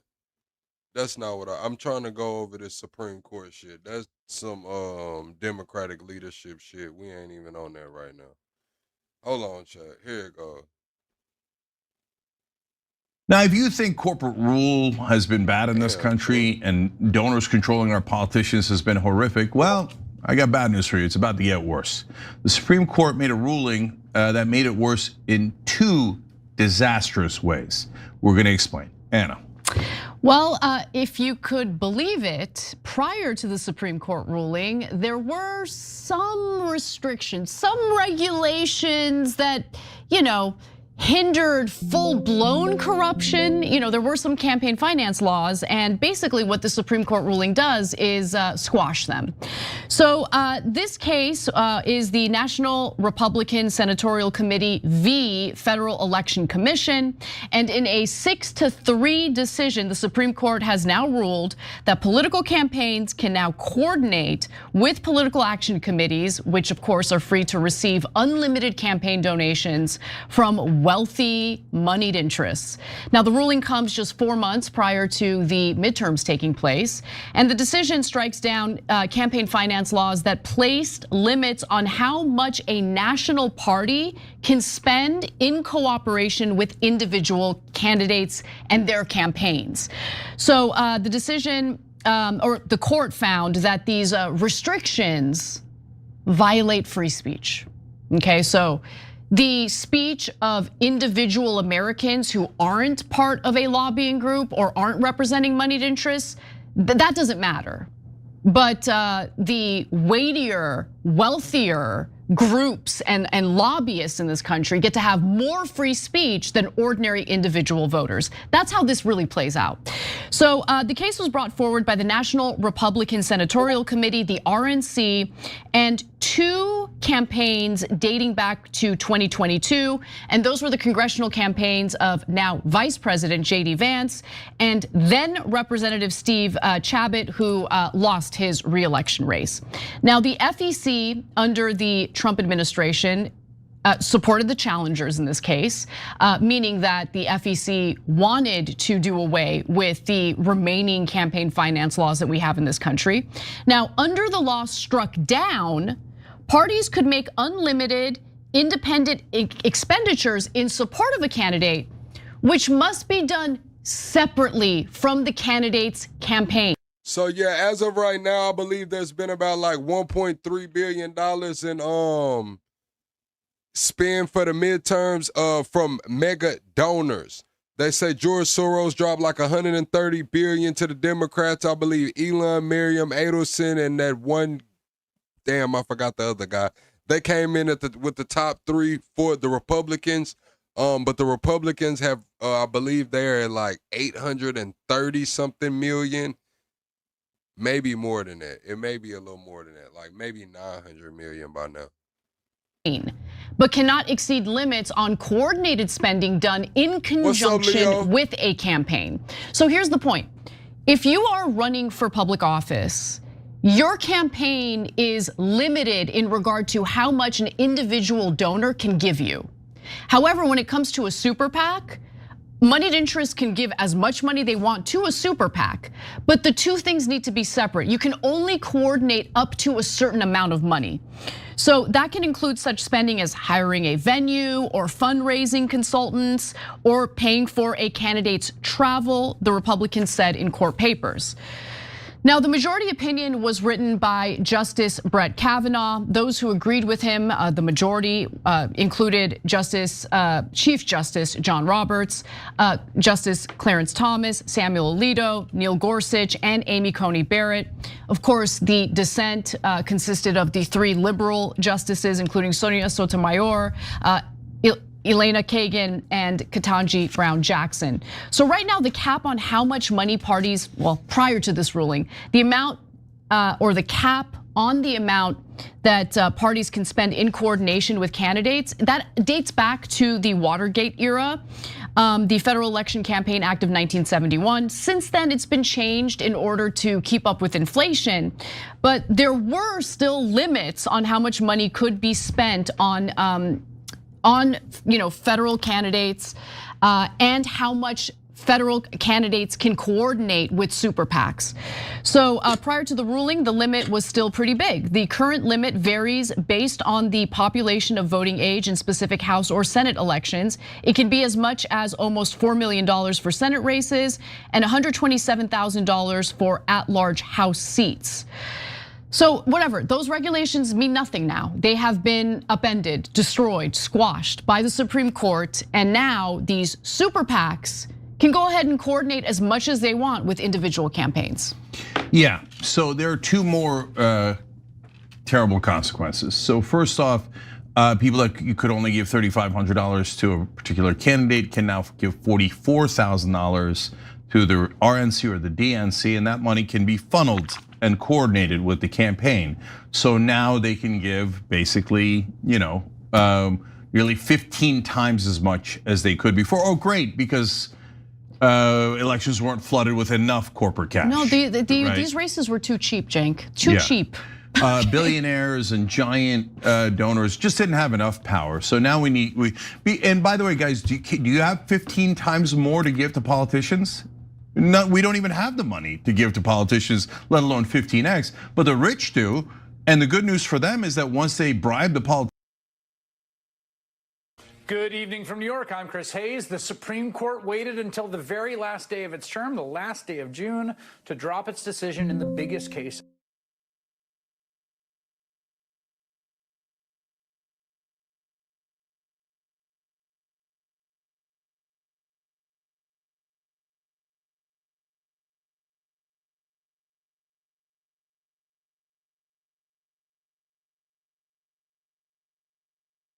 Of the year, a case in which the Trump administration was seeking to obliterate the constitutional.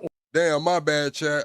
Double tap that screen, shut a live out. What I was saying is that I believe the Supreme Court's gonna rule on the Second Amendment. I know they're gone for the summer, but when they come back, I believe for the states like Connecticut, Illinois, New York, the places where they ban assault rifles, I believe they're gonna make a decision on that when they come back, or the next term. Order that our country erected after the bloodshed of the Civil War, when we defeated slavery and amended the Constitution to state explicitly that this country was based on the principle that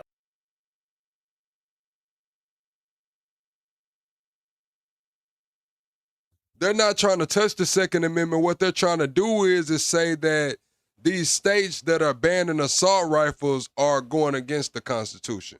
So that's what they're trying to do, is stop these states from not allowing people to have semi-automatic assault rifles.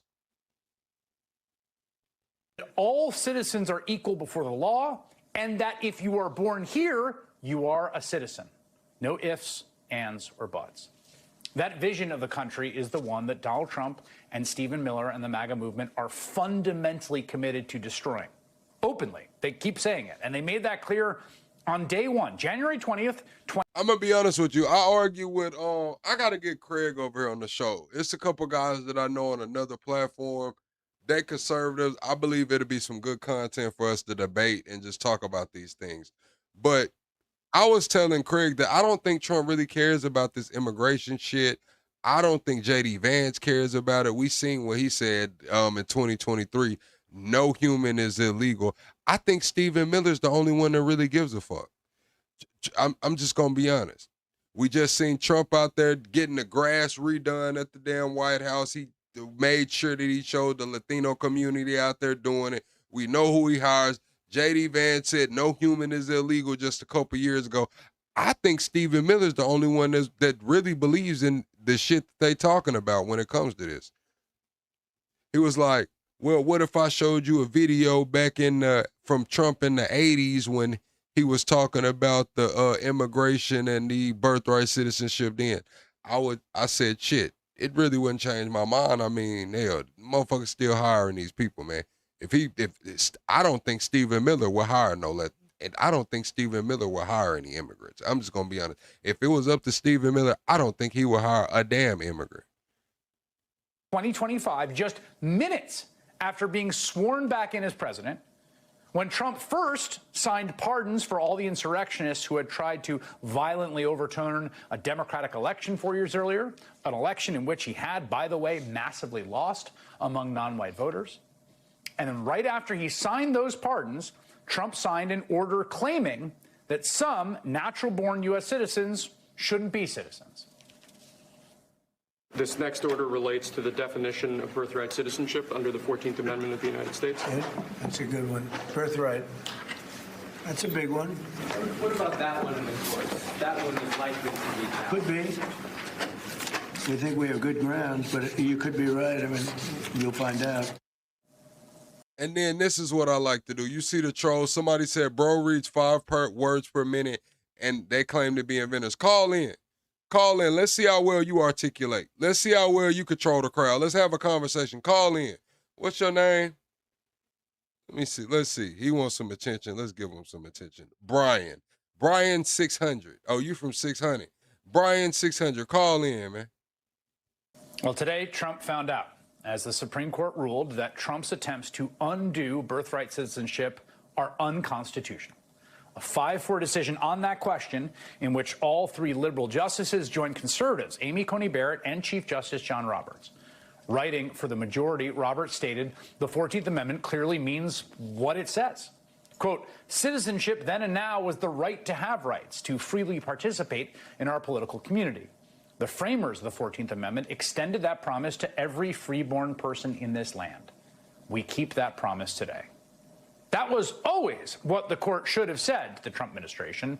Their case against birthright citizenship was always just an unconstitutional shot in the dark, a bad faith, crankish reading of the 14th Amendment motivated by racism and xenophobia.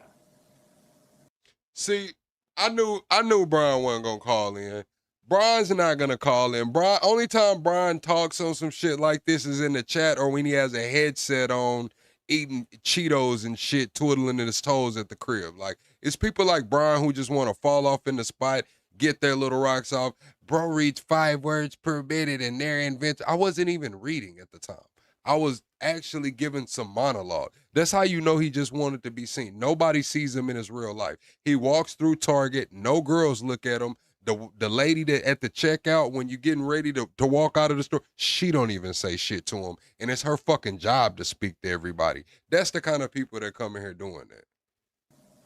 The idea that you can have a country where you just set foot on U.S. soil and any child you have gets to be an American citizen and vote in our elections, collect our welfare, sit in our juries, sit in judgment of our fellow men and women is such an outrage to the idea of having a country. It defies description. I don't know what they're going to do, but here's what I can say. If this country doesn't, one way or another, end birthright citizenship, this country doesn't have a future. Citizenship has to be sacred and precious. I really struggle to accurately convey just how extreme, how unhinged, and how, frankly, racist that position is. What's up, Lau? But let me try. Stephen Miller's reading of the 14th Amendment had already been repudiated by the Supreme Court more than a century ago. It's a famous... So this is the actual paperwork that I was reading, Carlos. It looked like this. This is the one that I had pulled up earlier. So what they're saying is the interpretation. So the way Megyn Kelly read it, is the same way that Stephen Miller read it. Foreign, alien, ambassador, or foreign minister children.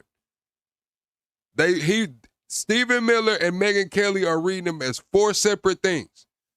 But what this guy's about to say is, oh, they already argued this and it's supposed to be all together. So that's where it's going to get a little sticky. In this case, it was in 1898, the case of Wong Kim Ark, who was born in the U.S. to Chinese parents. That court then, operating in 1898, said, if you're born in the U.S., you're a U.S. citizen. They looked at the plain text of the law, and they found that. And they handed down that decision, get this, 2 years after upholding racial segregation in Plessy v. Ferguson.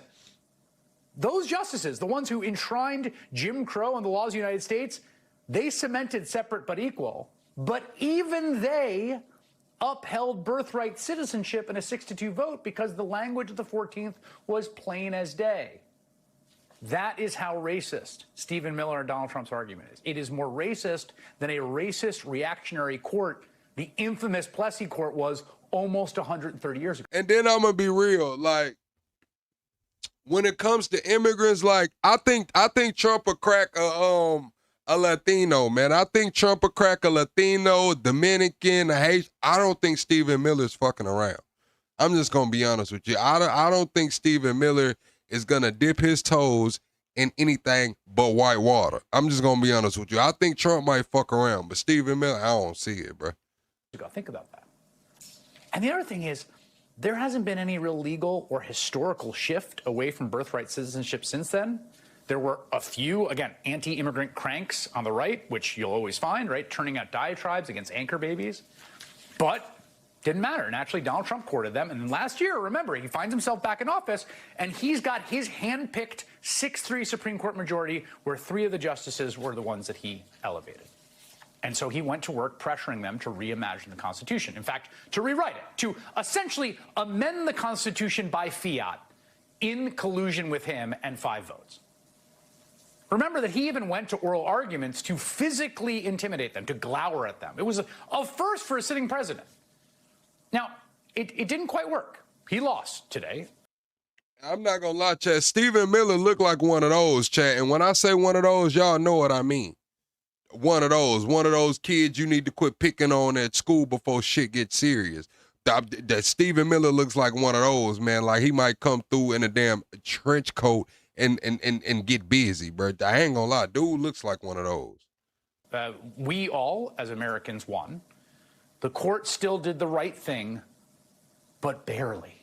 I mean, by a shockingly narrow margin, by 1 vote.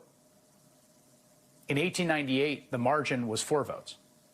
Today, by 1 vote, this court rejected what would amount to rewriting the Constitution on the fly. In some senses, overturning the victory of the Union forces and the multiracial coalition that refounded the country after that victory in the 13th, 14th, and 15th Amendments. Essentially just taking white out to an amendment that was bought with the lives of hundreds of thousands of Americans in the Civil War. It's jarring to think that the very right to have rights in America hinged this week on John. I'm not gonna lie, Chad. I seen a Matt Walsh video too. He's talking about this Emmett Till shit, bro. Like the way they try to frame situations and just change history is crazy, bro. Like what the fuck is up with Matt Walsh, bro? And what the hell does Emmett Till daddy got to do with anything? He tried to destroyed the Emmett Till story by talking about some shit that Emmett Till dad allegedly had going on. Like, what the hell are you talking about, Matt Walsh? Like, this is why, I don't know, bro. I don't know. Let me stop. John Roberts and Amy Coney Barrett. I do that shit on a video. I'll say that for a video. The lesson here is Donald Trump lost, thankfully, but this court, whew, it has to be addressed. It has to be dealt with. And this movement, the movement that brought us to this point, has to be defeated thoroughly and completely, because the goal is nothing less than uprooting the very foundational principles that make this country so special. What's crazy is it's like they stomped Emmett Till head in, flattened his head out, man. They flattened Emmett Till head out, and Matt Walsh just, in so many words, saying it may have been deserved. If you go watch that Matt Walsh video, in so many words, Matt Walsh is saying like, oh, we don't know what really happened. It might have been fucking like, what? This nigga Matt Walsh is crazy, bro. And so worth fighting for. Sherilyn Eichel is the Vernon Jordan Chair in Civil Rights at Howard University. She's also the founding director of the university's 14th Amendment Center for Law and Democracy. She was in the Supreme Court gallery during oral arguments in this case. Cheryl, it's just an honor to have you on the program. And first, let me just say, I feel somewhat sheepish giving a little spiel before you because you've forgotten more about the 14th Amendment than I've ever known. So let me just turn it over to you and say, what is your takeaway from today's decision? Chris, first of all, thanks for having me. And second of all, that was an excellent. Yeah, bro, like the video, like I gotta make a video. I don't have enough time in this live stream to do the full breakdown. But in so many words, he's trying to say, well, if Emmett Till's dad was this bad guy, he probably was doing something. How do we know he just whistled at her in this store? He's saying that the girl said she got groped. And then this story came out way later in her life and said that she lied on him. But that never was legitimized, right? So he's trying to delegitimize the story. And then he goes as far as to say that hanging 25% of the people that were hung were white. So hanging wasn't a racist thing. It was a mob mentality thing. So he's trying to change the narrative, saying that being hung has nothing to do with racism and everything to do with mob mentality. Emmett Till got his head stomped in and flatlined, and it may have been deserved. That's all this shit Matt Walsh is talking over there. It's crazy, bro. It's crazy. Spiel on the 14th Amendment. You know, you hit the high notes. Yes, the decision in this case came out the way it should have come out. But first of all, it came out the way it should have come out last year when this case was Trump versus Casa. As you'll recall, the Supreme Court then used that case to address the issue of district courts granting and ordering nationwide injunctions, something they've long wanted to get at. And that required the refiling of a new case as a class action that became Trump versus Barbara. What I mean to say is that the court has slow-walked this. This was a case grounded in the actual words, not... Man, y'all show me a white man hanging from the tree and some fucking kids outside eating and shit.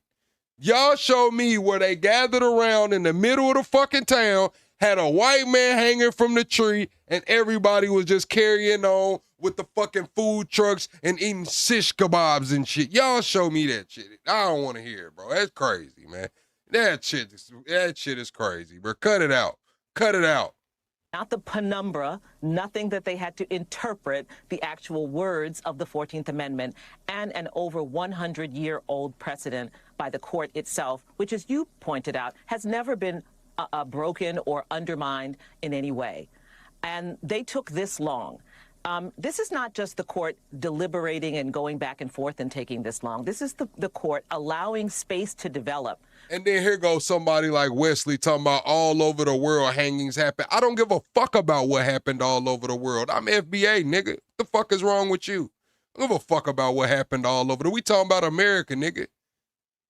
The fuck is all over the world got to do with this? For the idea that this was a legitimate argument, for the idea that this was a legitimate claim, when, as you say, this was a bit of constitutional gaslighting. But every time they do that, they give strength to the idea that they are making legitimate arguments on the right about things like birthright citizenship. So first of all, to sit there today and have the decision come out the way I wanted it to come out in terms of the judgment, but have it come out after over a year, it's just absurd. A year and a half of leaving the country confused about the most important thing: who's an American? What's up, Tammy? I just thought that was grossly irresponsible. Secondly, as I think you also were pointing out, this case was not unanimous. This should have been a 9-0 decision. This was a slam dunk.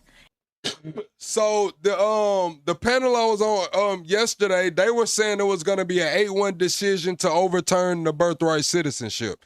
Now today they're saying, well, oh no, Congress is going to do it. This is going to get a conservative something to run on. So I want to know, chat, do you think that this Supreme Court decision knowing now that it will take Congress to overturn this birthright citizenship, do you think that gives the Republicans a platform to run on? He said it's an 80-20 issue. This could be really good for the Republicans going into the midterm. One of those channels, nigga. Birthright citizenship can be overturned. The fact that there are these dissenting opinions from Justice Alito, Justice Gorsuch, and Justice Thomas, some of whom joined one another, but each of whom felt they needed to write their own dissenting opinion, and then a concurring and dissenting opinion from Justice Kavanaugh, who agrees with the judgment, but, and this was very obvious at oral argument as well, Justice Kavanaugh, who loves the world of politics, believes that Congress has the right to do what the president tried to do. The president can't overcome birthright citizenship by EO, but Justice Kavanaugh believes that by statute Congress can. And that little space was important for him to leave to the political process. And of course, earlier today we heard Trump already in announcing his intention to exploit that space. Yeah, let me just, in case people are confused because they read that it was a 6-3 decision, the main holding, which is that they struck down the executive order, was a 6-3 decision. But on the narrow question of, is it constitutionally the case, as grounded in the 14th Amendment, that all citizens born here are citizens? It was narrow in 5-4, and this is because Kavanaugh says, in my view, the executive order does not violate the 14th Amendment, but the order does contravene a federal statute, because there's a statute also passed. Congress could enact new legislation establishing exceptions to birthright citizenship for children born to foreign citizens unlawfully or temporarily in the country, but Congress has not yet done so. And then, as you note, on cue, Trump says, the Supreme Court upheld birthright citizenship, which is too bad for our country, but we can easily make it up in Congress through legislation with the support of the president that has now been determined during this process. No long and unwieldy constitutional amendments necessary. Congress should start today to work on ending expensive and unfair to our country birthright citizenship. They will have my complete and total support. We should note that what Trump is saying there is wrong. That's not actually... What's crazy is that it was even a fight. Like, Trump wrote the executive order, and now it made it all the way to the Supreme Court. We just got the decision. That's crazy. That means the president has the power to override all of that shit. And you'll hear about it in court later. That's, if we take anything away from this, the president got the power to override all of that shit, and we'll deal with it in court later. Shit is crazy. The holding. That's Kavanaugh's holding, but not actually the holding, right? Yes. But again, it keeps this conversation going. It keeps it in the political realm as though it is not an absurd and ludicrous and anti-constitutional ideology. And this is how you go about trying to do a kind of paper insurrection, you know, a political insurrection rather than a violent physical one, which is that... Leo, you talk about the zombies overseas. Why are you typing in all caps, Leo? But it's zombies right here. It's zombies right here. Shit. I can go to the corner store and see a few zombies. You just keep wearing at that rock, you know, trying to undermine the principles that have been created, what it took to create the 14th Amendment and what the 14th Amendment stands for. And this is why I love Justice Ketanji Brown Jackson's concurrence in this case, because she just wipes the table on the history of what this was supposed to be about. Our Constitution. Man, look at Wesley in here bitching. We just watched 4 damn Fox News clips in a row, a CNN, 3 Fox News clips, a CNN clip, and now we got MS Now on, and you in here bitching. Chill out. Is not colorblind.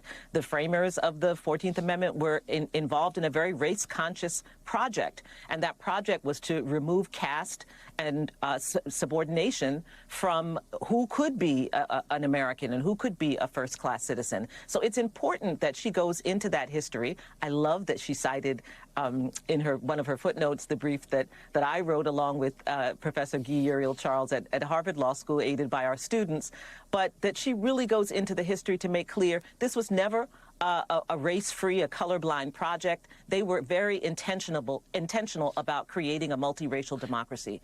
And the more the forces on the right try to move us away from knowing that truth, knowing the truth that over 150 years ago, the framers of our second founding wanted this to be a multiracial democracy and created a constitutional infrastructure that would allow it to become a multiracial democracy, the more people are removed from that knowledge, the more they will believe that when they see black people fully integrated into our society, when they see people who come here and who have children who are born here being U.S. citizens, and as Stephen Miller railed about, making judgments about us and voting in our elections, the more they will think that the ideas that resist that are actually legitimate ideas and not fundamentally anti-constitutional ideas. And I think that's what this has been about. This has been about creating a space for that. Man, I don't know, Chad. It's like when it's time to get awards and shit, everybody wants to let the world know what the fuck they are. But when some shit get to going on, it's like everybody's black now. Why the hell ain't everybody black when it's time to get an award? This shit is crazy, bro. When it's time to get an award, you're going to hear motherfuckers, yes, I want to shout out to this country and that country and over here and there and shit. Don't nobody just shout out to being black. When some shit going on, everybody black. This shit is crazy.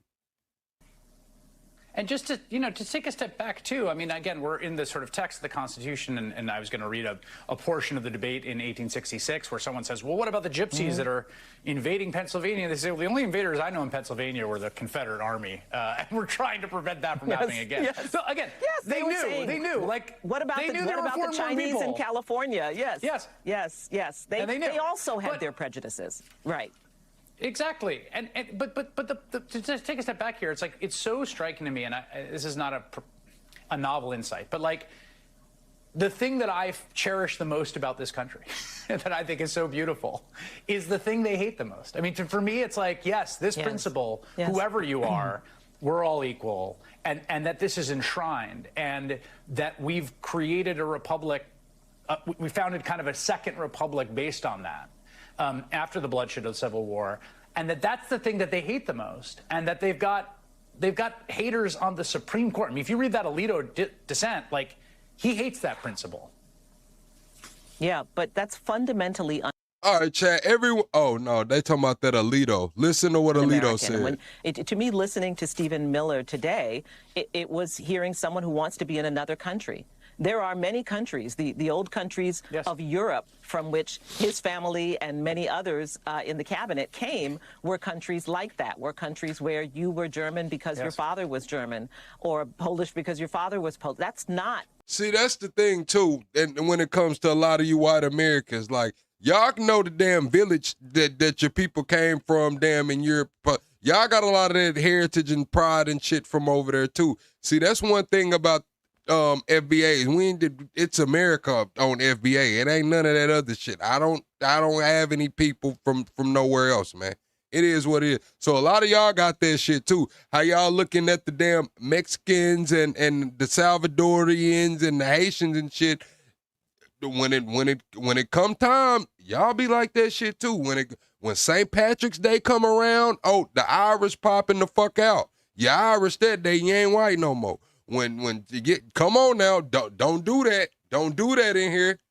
What this country set about to do. And so I think when you hear them speaking, and I really mean this, it's very important to understand, it is counter to the project, the idea of America. And because we're celebrating our 250th anniversary, this is why it's so important not to just focus on the first founding of the country in 1776 and our Constitution in 1789, but also to make sure that you include the second founding, because this country has evolved, and that second founding is intentionally looking at the need for us, if we are going to be one unified country. They had seen how race could tear us apart and break us apart and threaten the nation. See, Bob, you said they Irish, not white. They Irish on St. Patrick's Day. For the other 364, they be white. Let's be honest, bro. Cut it out, bro. Y'all not finna push that shit off on me, bro. Y'all not finna push that shit off on me, man. They 364 days out the year, they white. On St. Patrick's Day, they ass Irish, man. Cut it out. Cut it out. And they created an infrastructure to ensure that there would be glue to hold us together. And what these folks are trying to do right now is to break us back apart. So it's a very, very dangerous project. I'm glad the Supreme Court decided what they decided today. I'm profoundly disturbed that it was as close as it was. All right, Chad. We finna go over this case where these two girls stabbed another mom. It's getting national attention right now. Quote, this wasn't a All moment. right. She appears to be a regular mom on social media, but looks can be deceiving. This woman, her sister, and their friend are now accused of hacking another mom to death in broad daylight on a street. And I'll show you the video per Good Citizen on YouTube that shows one of these alleged killers flashing a smile to the camera as she is being taken off to jail for allegedly a bloody and horrific murder. We're on the case presented by Law, reportedly hacking Pena to death. Her name is Kitty Mia Diaz. She's 21 years old, and she posted this video only a couple weeks ago on June 9th. It's of her and her 4-year-old son, and she is talking about how much she loves and lives for her son. She also posted this days after that, where she says, quote, I've always wondered what it felt like to be loved unconditionally. Now I know what it feels like. And she shows images of her son. Y'all gonna do her like y'all did, let me not say that. In the caption, it says, quote, my Gigi, the one who saved my life in ways he'll never fully understand. The day he came into my world, he gave me a reason to be stronger, better, and keep pushing forward. Every smile, every hug, every mom reminds me how blessed I am. He is my greatest accomplishment, my biggest motivation, and the piece of my heart that walks outside my body every day, no matter how hard life gets. One look at him makes everything worth it.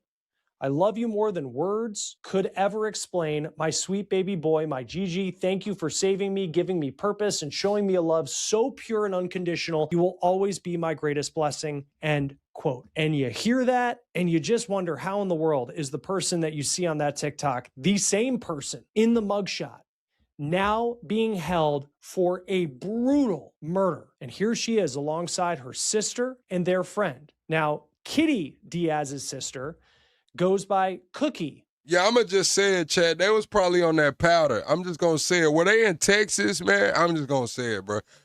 They was probably on that powder, man. They was probably on that powder when they chopped their woman up, man.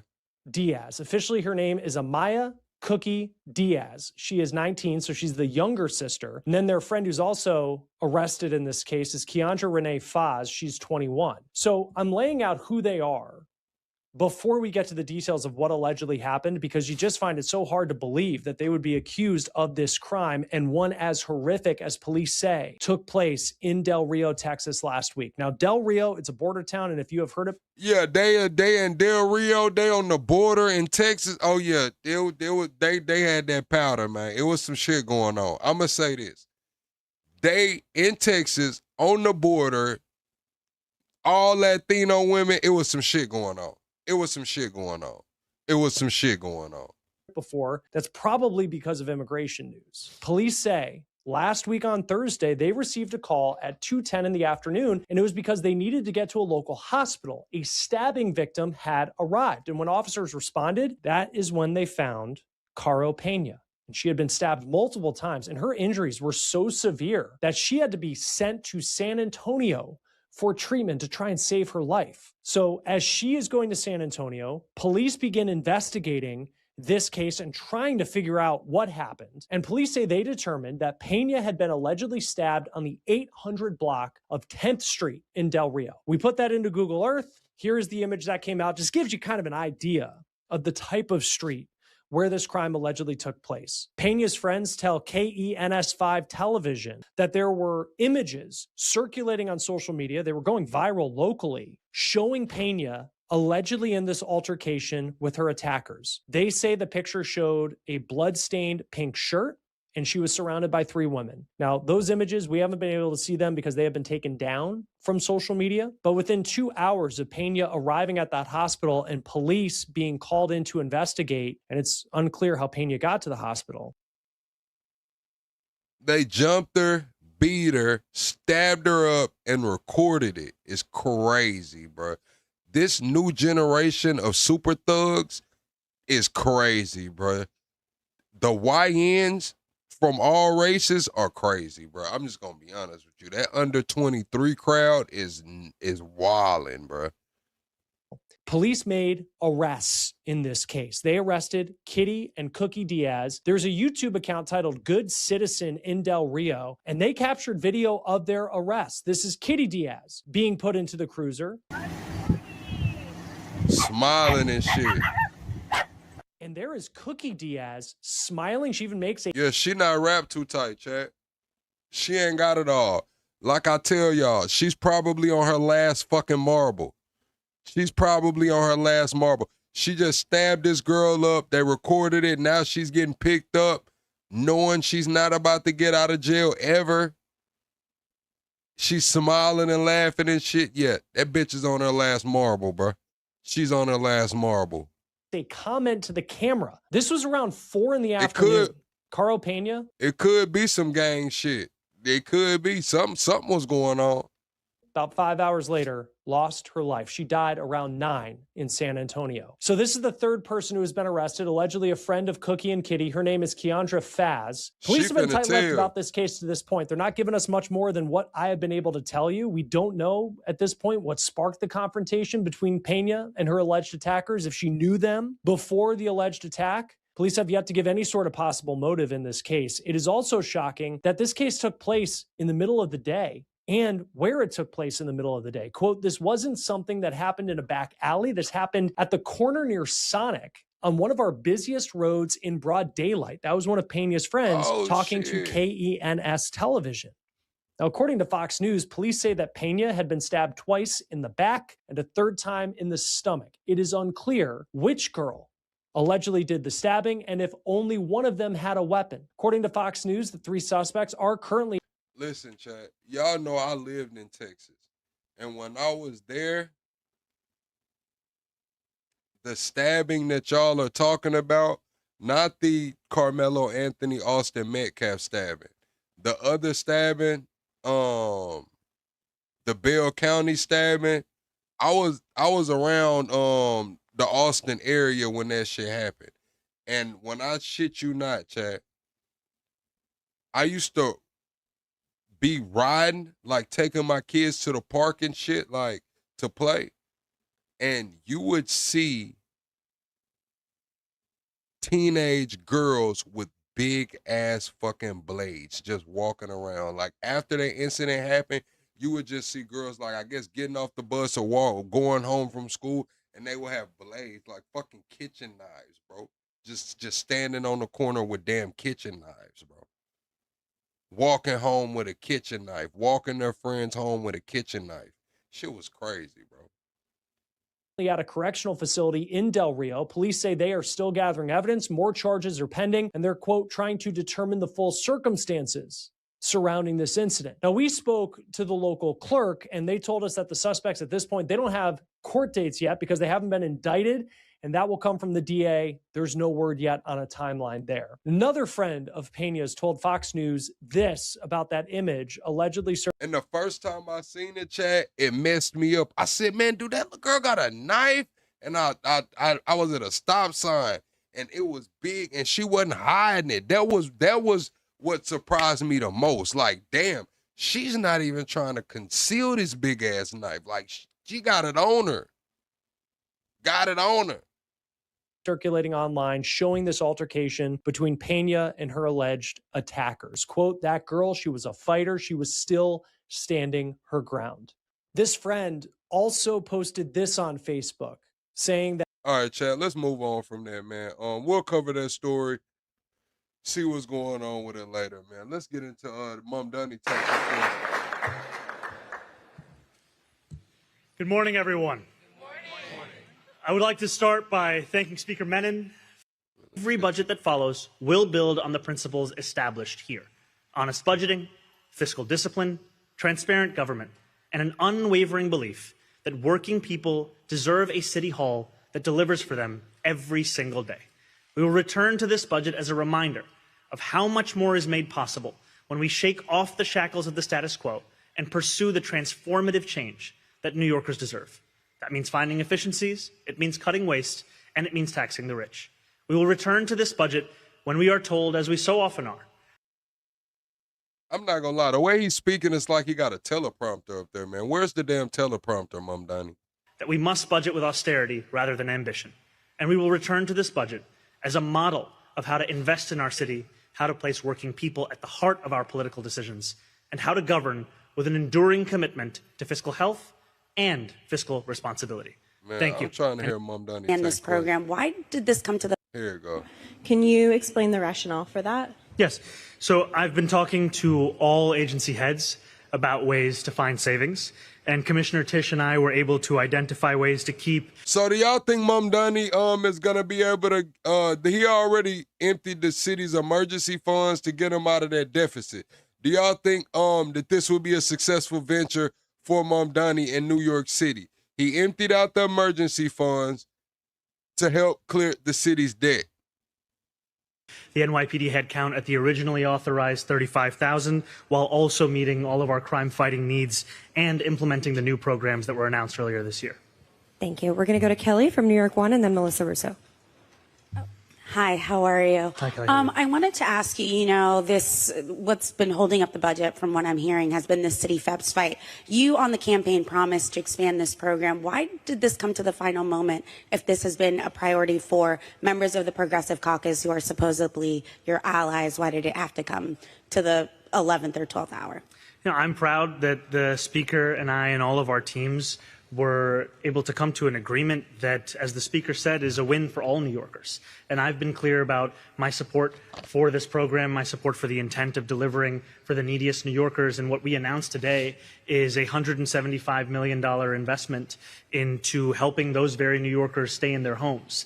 And we're also announcing that while resolving a lawsuit that the prior administration had little interest in negotiating and, frankly, even less in bringing to an end. And we do all of this as we write a new chapter in what it can look like to deliver for this city. Thank you. We're going to go to Melissa from NBC. Hi, Mr. Mayor. Congratulations on you both on the budget. I would like to know a little more about how you and the police commissioner worked out the headcount issue. But my question is, what is the status of the cash flow issues that your administration was concerned about a couple of weeks ago? And can you update us specifically on how you addressed it? Was there help from the state? Was there some other way that you figured out how to avoid your cash balance dropping too low? So our partners in the nonprofit sector, as you heard from Finance Chair Lee, deliver vital services to New Yorkers. And we will send all eligible nonprofits the 50% advance payments that would put us in full compliance with the council law. I'm going to pass it over to our budget director, Suleiman, to add some additional details. Thank you, Mayor. So it's fairly...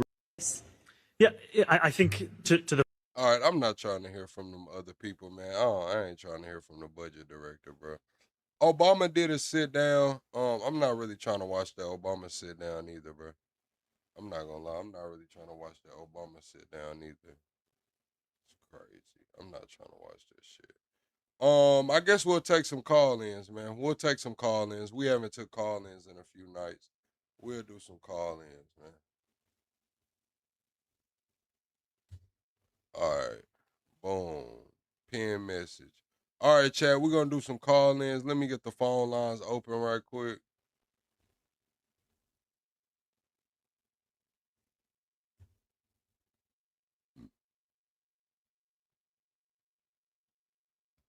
All right, Chad, we got the phone lines open. If anybody wants to call in and give their thoughts and opinions on birthright citizenship, babies flooding into the U.S., or anything like that, man.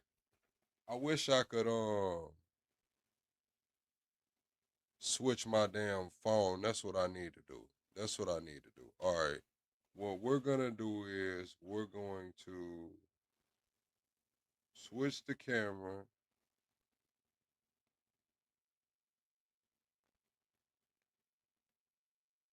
We're about to switch the camera right quick, Chad, to the different device. We're going to switch the camera to a different device.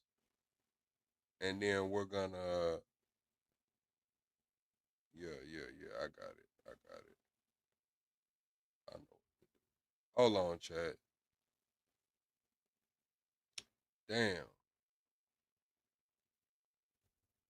I wanted to try this before to see how it's going to work.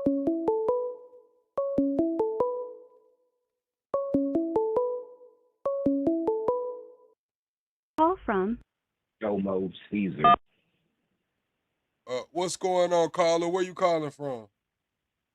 Right now I'm in Brooklyn, Joe. How you doing, man? Man, I'm fucking with this show, man. Man, I'm doing good. Can you speak up for me so the chat can hear you? Oh, okay. I said I'm calling from Brooklyn, bruh.